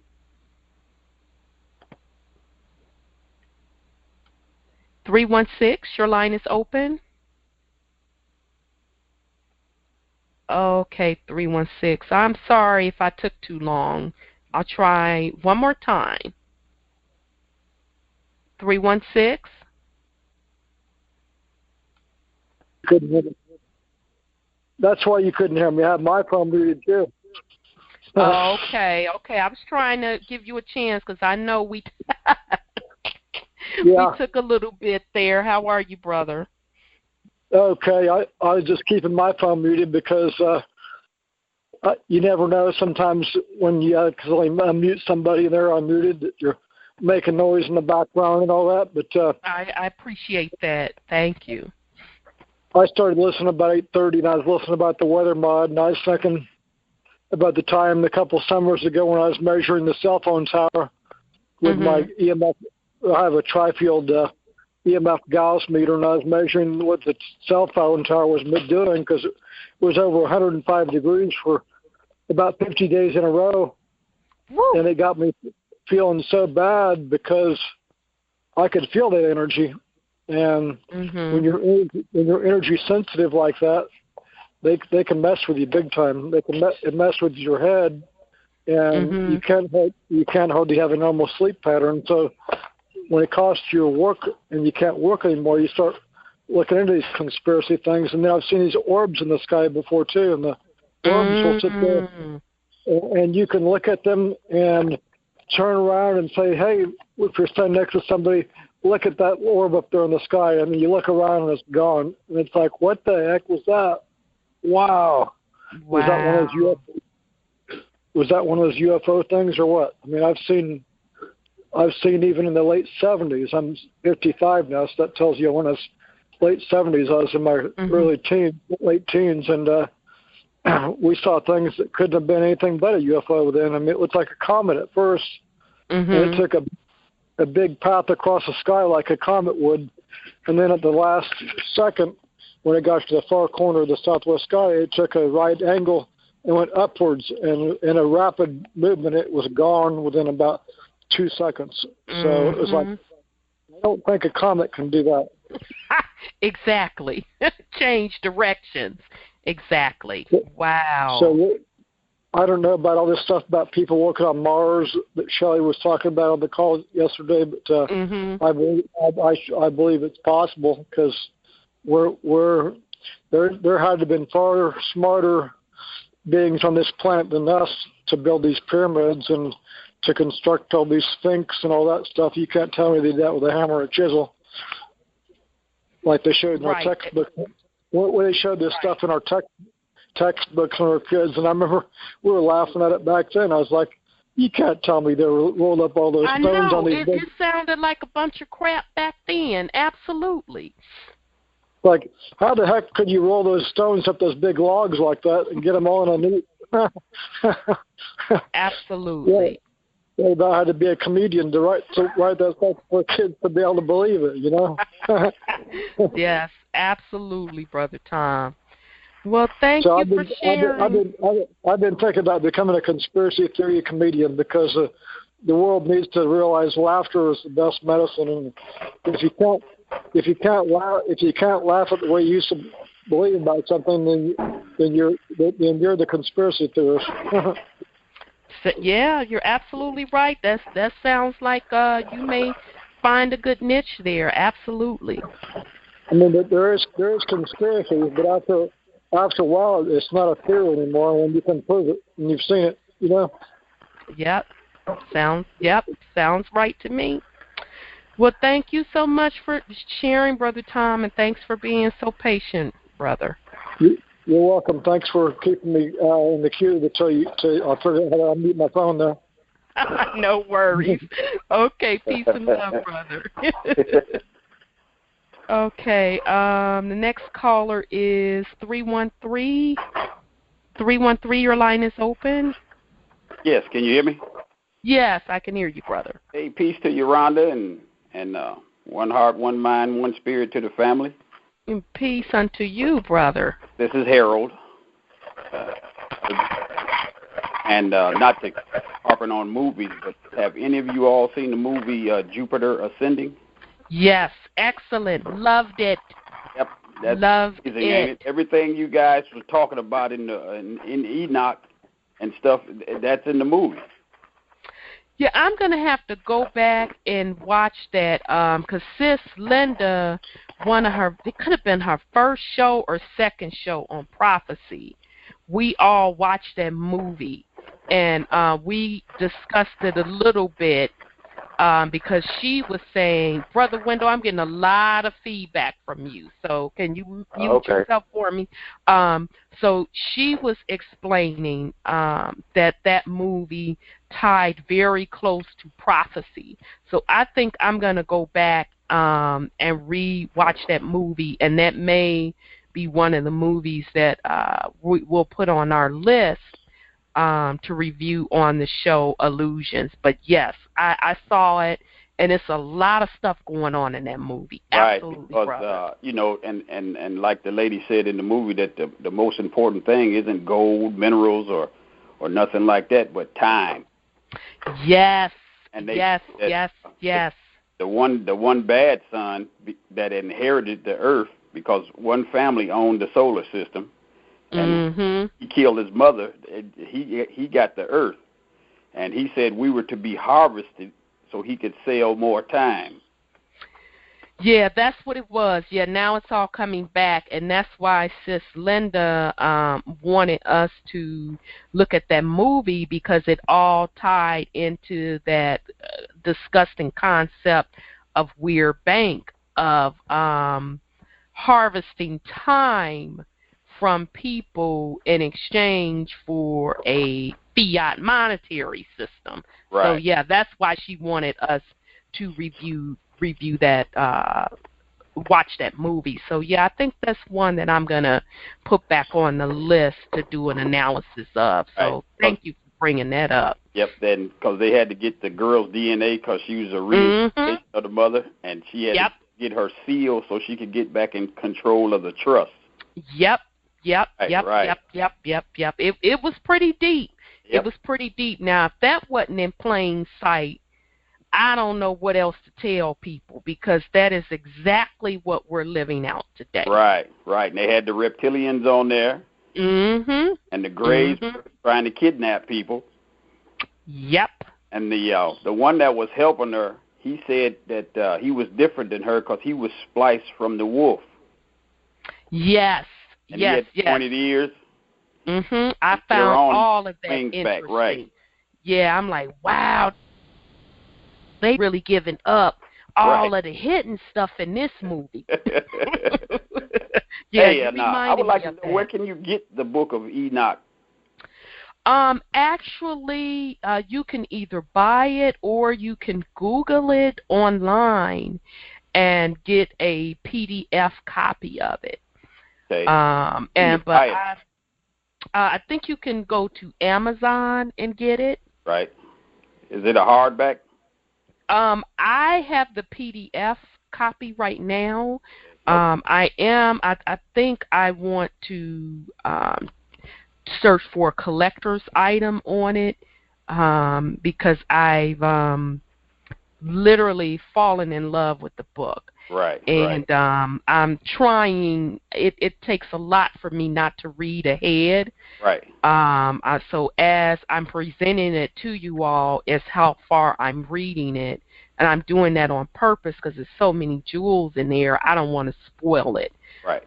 And I just looked back at my notes, and I actually forgot to go over chapter 10. I got so excited and jumped to chapter 11. So that's just one example, because I read one chapter ahead this week and got excited and skipped the chapters, which is why I won't read really far ahead. But yeah, you can definitely purchase it, or if you want a quick hit to read up and start following us where we are, you can get the PDF copy online. Okay. Well, that'll be it for me. And okay. And truth, love, peace, freedom, and justice to the family. Thank you, brother. Peace unto you. Thank you. Okay. 262, your line is open. Yes, 262. Hello. Hello. Hello. Is this Sister Rhonda? Yes, it is. Sister Rhonda, this is Jillian. You must forgive me, my beloved. I just got to the house, my daughter's house, and I was truly blessed to find some things she needed. So I was trying to take it upstairs while they washed the waste. That's okay, beloved. Glad you were able to join us. Well, you know what, my dear? This is the new Wiz. This is the new Wiz where it have all melanated people. So, and it's live tonight. So, anyway, wow. they're watching it. The Lion, the Tin Man, the Dorothy, and all of that. Oh yeah. Which I have my theory on that. That's all about the chakra system and finding your higher self. That's just my take on that story. Okay. But yeah, I'm gonna watch the replay of that. Absolutely. I'm gonna try to watch the replay. But I missed so much of your call earlier tonight because I've been diligently trying to locate some things, and tonight was like everything fell right into my lap. Wow. From yesterday on till today. But I listened to, and then I got to listen to Dr. Lake today, but early enough, where he talked about some things. Did you listen to his last call on last Friday? Dr. Henderson's call? Dr. Henderson call last Friday. Oh, yes. I was able to listen to it. Oh, my goodness. Doctor dropped some heavy stuff, and it was the Jews. And, I've been reading on some things. My eyes lit up, my ears, and, some things that I was, I didn't have really, I had my convictions, but I didn't know those people were like that. And I know because from a child, when I come to the States, I had my share of bias and bigotry, but I never hated them, I always did the opposite, and I made them, I always made them feel smaller than I was just by being and living right. And then they will always come up to me, oh, you're so nice, you're so this. I got to live the way my father told me to live, so I cannot, if you do me wrong, I can't do you wrong, but I'll leave it up to him. Dropped some jewels. I told you. I've been passing the information on to people to call in and listen. They tell me, oh, I'll listen to it. Oh, can I listen to it? I said, look, if you don't get the call in before Wednesday, when the new call comes in, it's going to have a new recording, and then you're going to have to give you the site to go and listen to it. I passed it on to some melanated people. I said, are you all ready for some truth? Because what I'm listen to is going to be the truth. It's some truth. So do not take and say, oh, somebody is trying to say something bad about you, or this is true history and this is truth. So take it to the and do your research. You know how Doctor says, nobody's trying to, how do you say, I'm a nobody trying to tell somebody. Well, that's what I told everybody. Well, I was trying to tell, that's what I told him I am, So I have to write it down the next time. I got half of it written down, but when I have it fully written down, I will have it. But I am so glad to hear you all. But I missed the early part. Now, the young lady, this is what I found out, because I know he said that some stuff is going to happen in the next 7 to 14 days. Yes, he did. I don't know if anyone is calling in from Chicago. I just recently read where they say they passed a new law now where people cannot use their phone to videotape. And I guess if they do, it's against the law for them. So how are you to protect yourself if you don't have weapons to protect yourself and you can't videotape? How are you to protect yourself? Yeah, and I know I saw Sis Gwen. We have a couple Chicago connections that join us, and I know Sis Gwen is really good about following what's going on in the Shy, and she'll get on the line and join us. But we have to remember, beloved, that, who is running the Shy, which is Rahm Emanuel, and he's a part of that, corrupt one's club. So it doesn't surprise me that that's what they call themselves, passing. But he's going to be dealt with very shortly as well, and now is getting to the point that the people of Chicago are turning against him, and they want him out. So Chicago will be dealt with, and there is something sacred about Chicago that when I get an opportunity, if I remember, I can ask Dr. Henderson. I know I've heard Sis Sahida and Sis Denise, Oracle Denise, talk about that area and land and how our ancestors own that land. But I know there has to also be some sort of spiritual connection with that land, because there is a reason that Ram has decided to be placed on that land, to be in control of that particular city, and they decided to make that Prez O's home base. Well, so I need to ask Dr. Henderson that.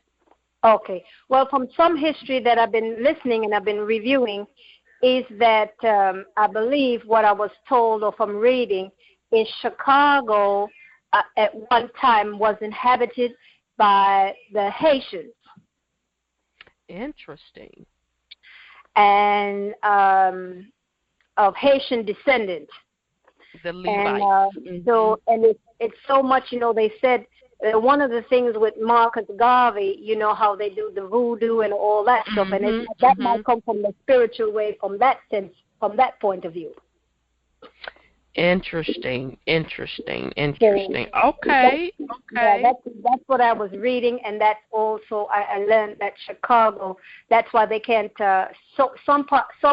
It's a particular place specifically in Chicago where I was told the atmosphere is different than other places in the Illinois region. But yes, I was told about that, the Haitian. But I'm going to try to follow up on that. Now, that would be great. And if you're going to be on the UN call in the morning, I just got a text saying that there's a Stargate in downtown Chicago from Sis Linda. I knew, sis, it had to be something, girl. Thank you, sis. I knew it had to be something. Well, then it has to be in one of those two tall buildings, either the McCormick, one of those two really tall buildings downtown Chicago. Well, I tell you this, sis, I do know that anytime there is a gateway, let's talk about the gateways, because the brother that was on the call before you, we were talking about movies, and anytime you look at movies, they always have a gateway represented by either a arch or a circle.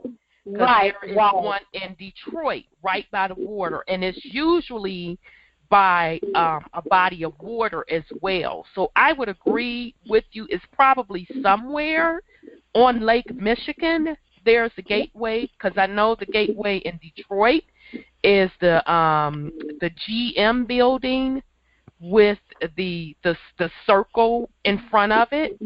So that's why they're trying to take back over that Detroit area as well.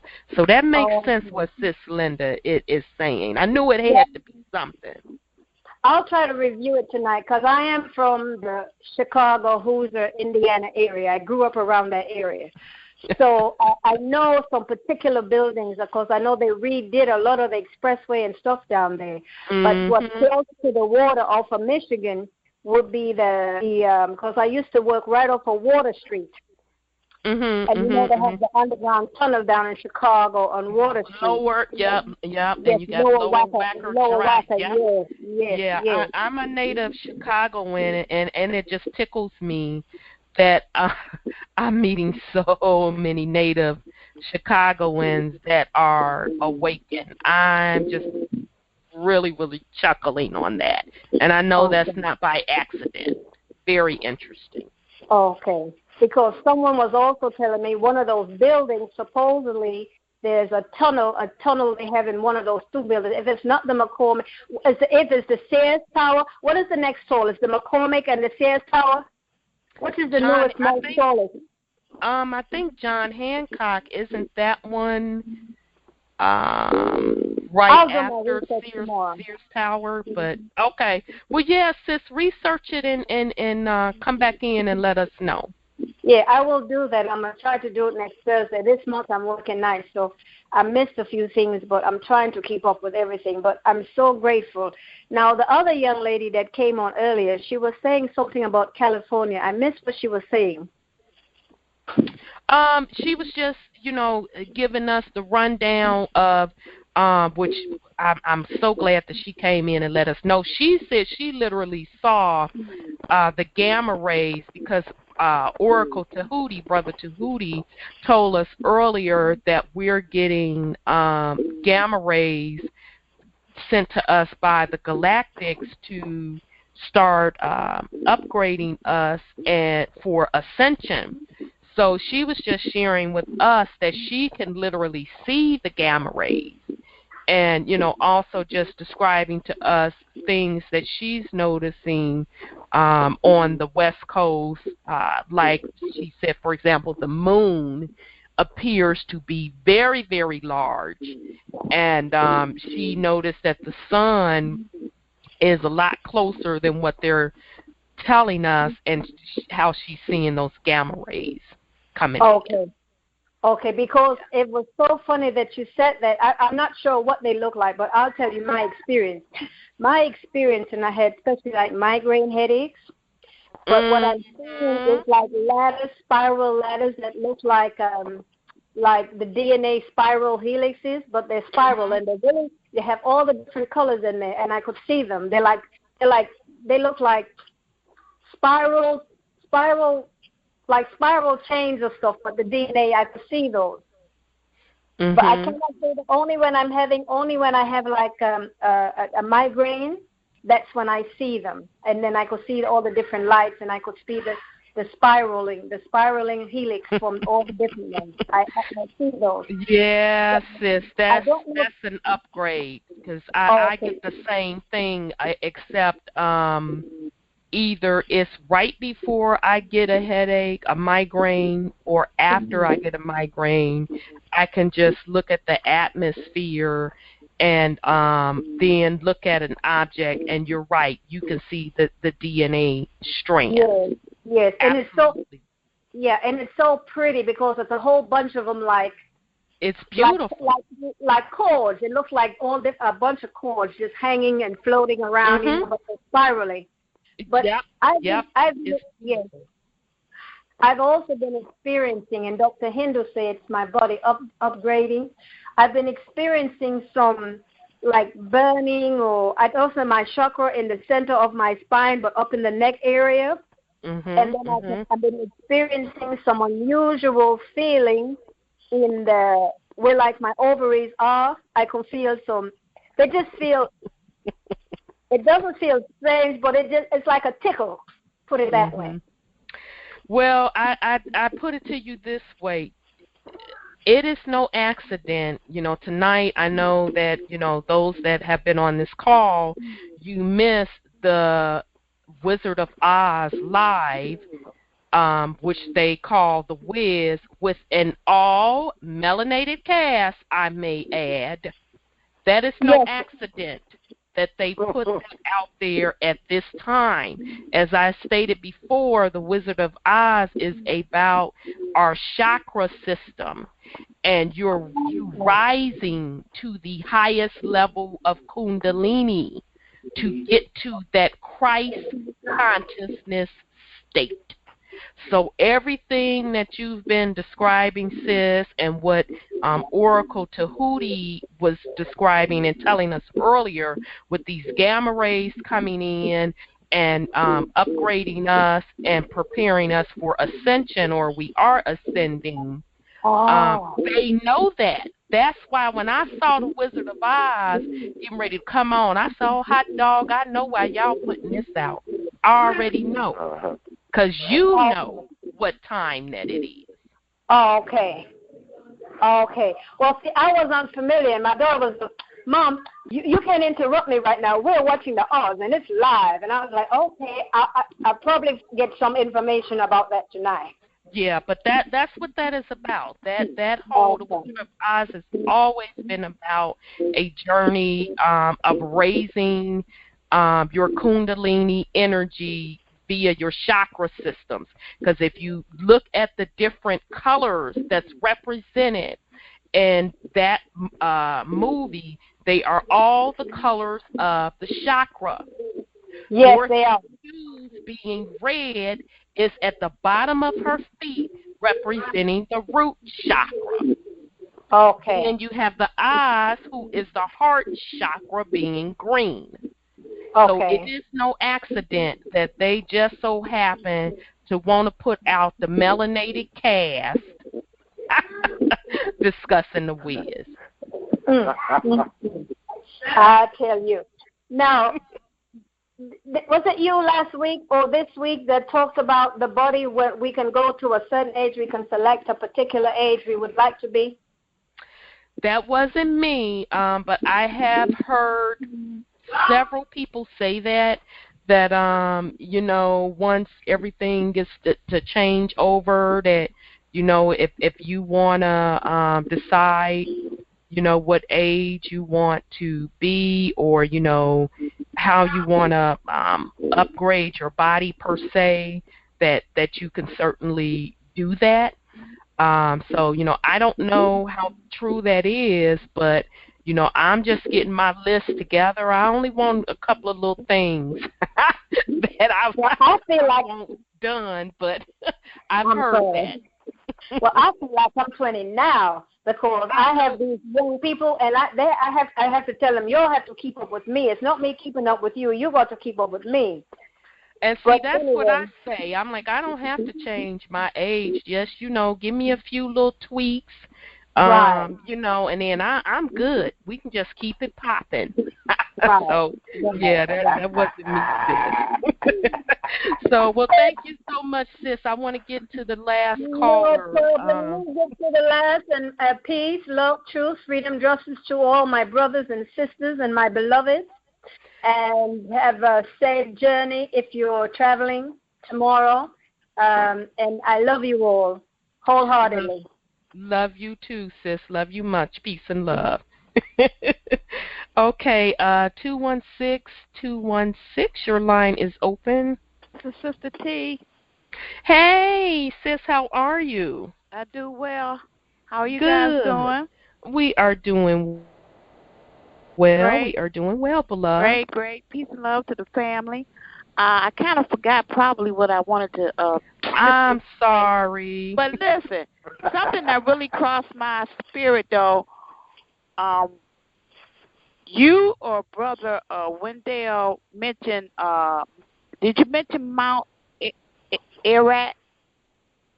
Mount Ararat or Mount Sinai? Ararat. And when you mentioned that, it made me think about the ark that they supposedly found up there. I was just wondering if you guys had ever spoke on that, and what did you think about that?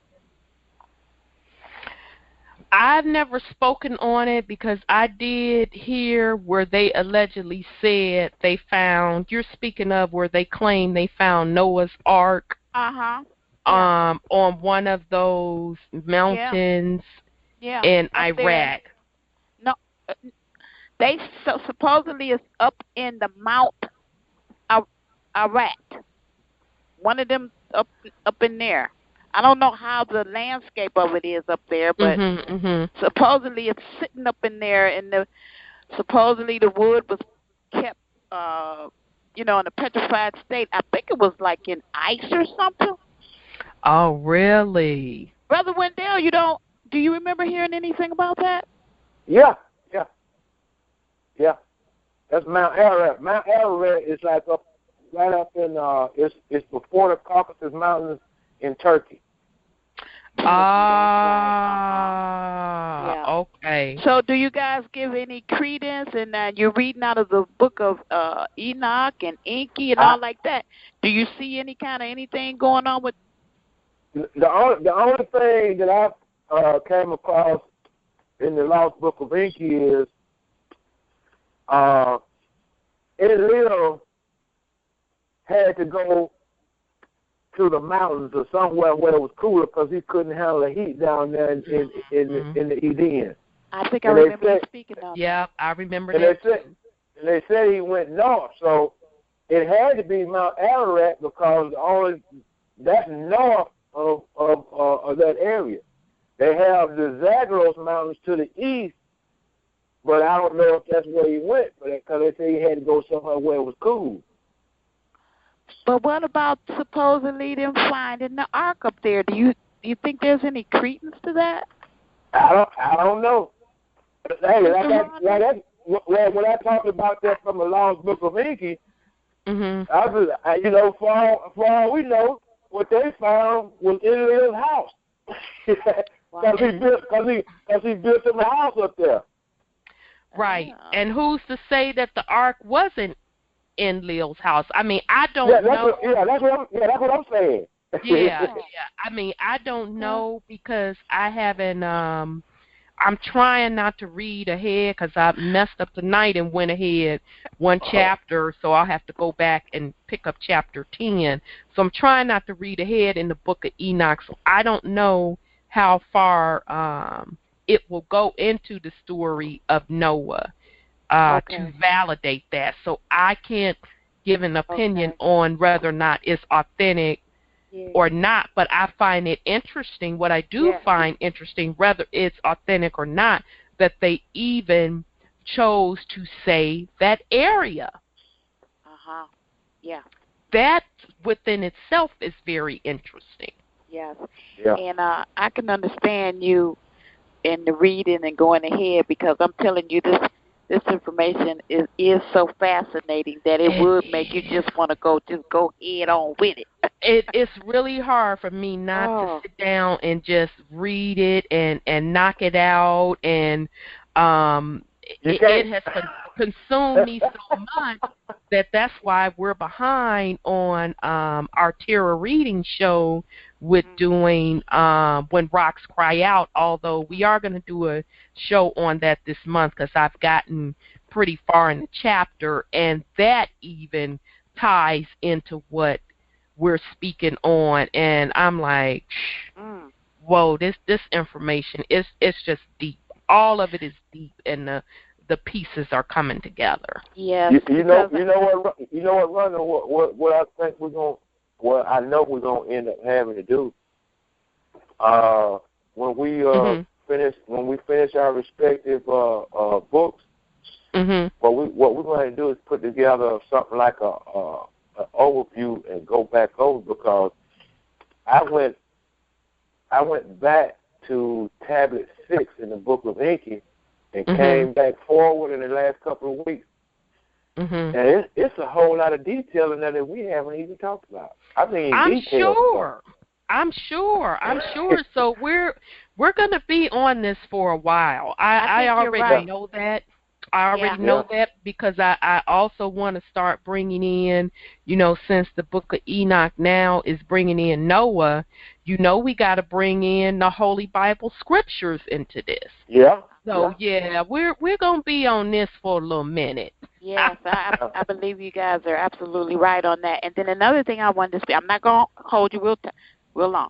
And another thing, when you were speaking about the different television shows and all like that, and now they brought out this new thing. They're bringing out this new show, and the name of it is Lucifer. Did you see that? Girl. You didn't see that? Did you see it? I saw it. And what in the world is going on here? Because they're putting it out there because they already know that all of the seals and he's talking to the little girl, and he tells the little girl, my name is Lucifer, and she sure did. Justice Calm. Yeah, Justice Calm. You know what? Every week they're coming out with a fallen angel show, a show about gateways. Now you gonna bring Lucifer in the mix. I just sat there and just shook my head. Absolutely, I saw that. I did too. And I don't know whether to watch it just to see what And then the woman says, "Wait a minute now, let me get this straight." I guess he's talking to some, I think, police woman, and she says, "Let me get this straight.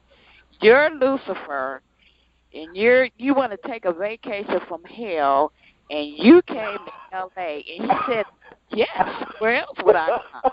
I said, "Oh boy." Yeah, and I think if I can remember, I'm gonna watch an episode just to see how much jewels they drop or not drop. But remember that during this time of prophecy, you have it two ways.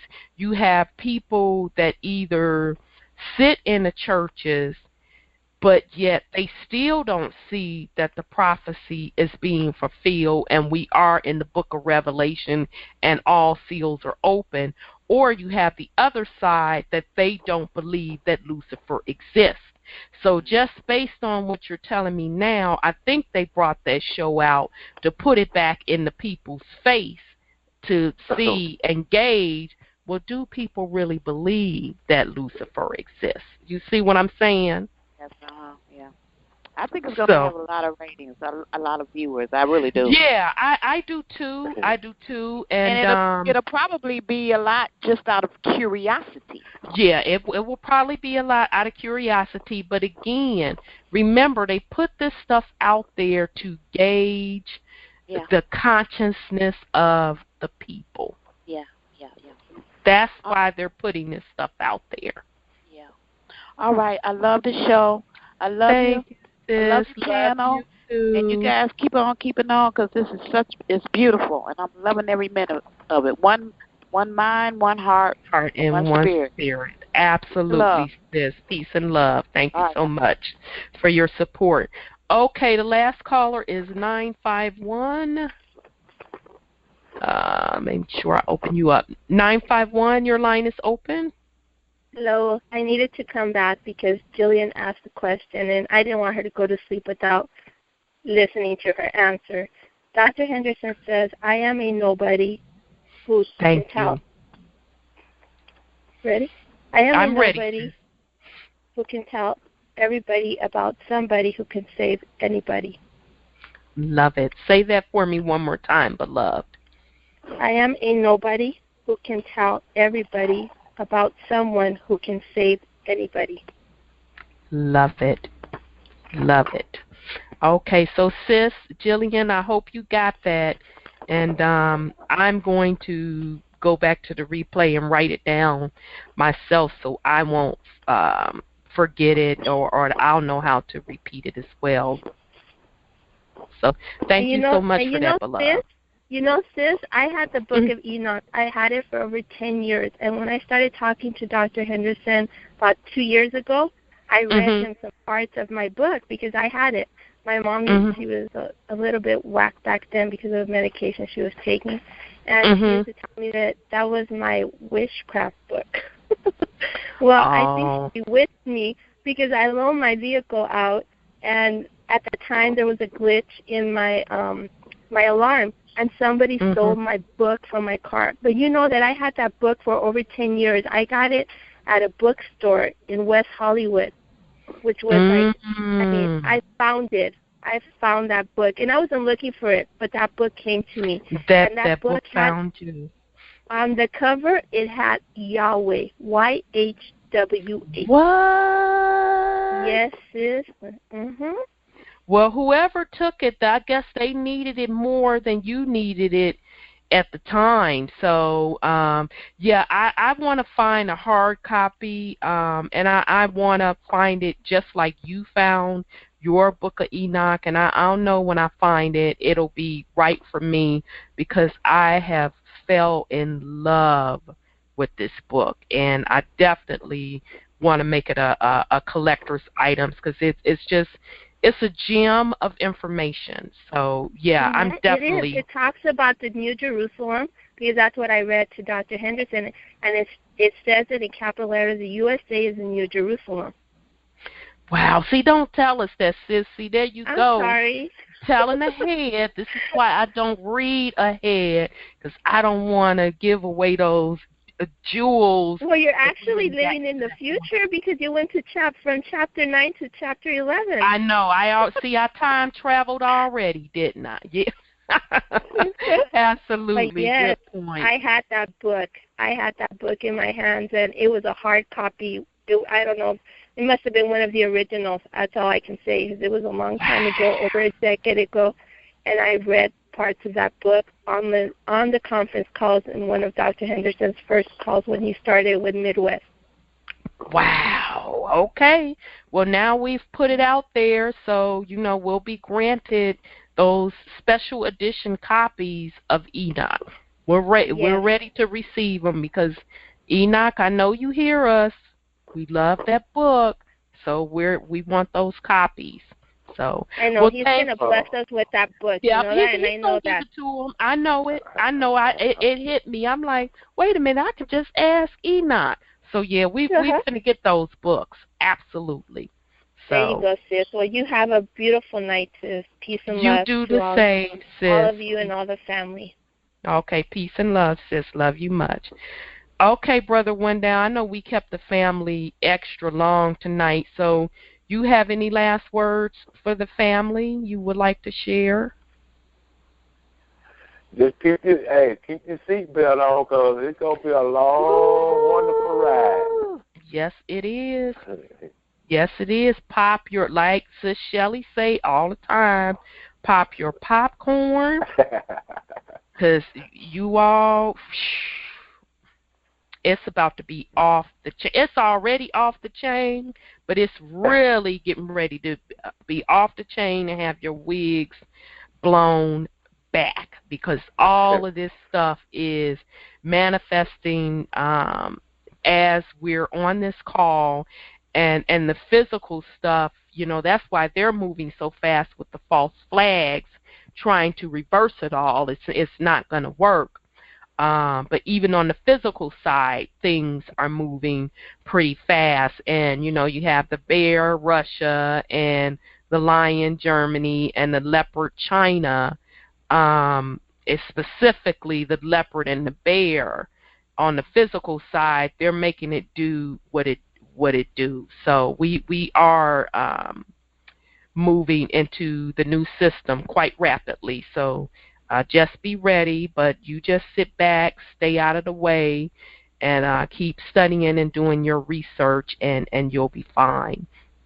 So I do want to put the quick announcements out. Tomorrow, Dr. Henderson does have 2 calls. One of the calls in the morning is the UN call at 11 o'clock a.m. Eastern Time, and then at night he has the Global U.S. update at 9:30 p.m. Eastern Time. And then on Saturday, I'll post the information. Sis Lioness will have a call. It will be at 8:30. I think that's Eastern Time. So I'll post that information on the Truth Uncompromised page for those that want to join Sis Lioness. And then Sis Linda, Sis Denise, and Sis Beverly will be back for prophecy at 9 p.m. Eastern Time on Monday on Truth Uncompromised. Same conference call number and passcode. And we will also post that information Facebook.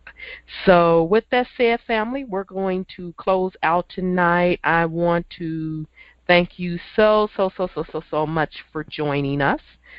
So hang in there. We love you very much. Peace, love, truth, freedom, and justice. One heart, one mind, one spirit. And with that, I say nightfall.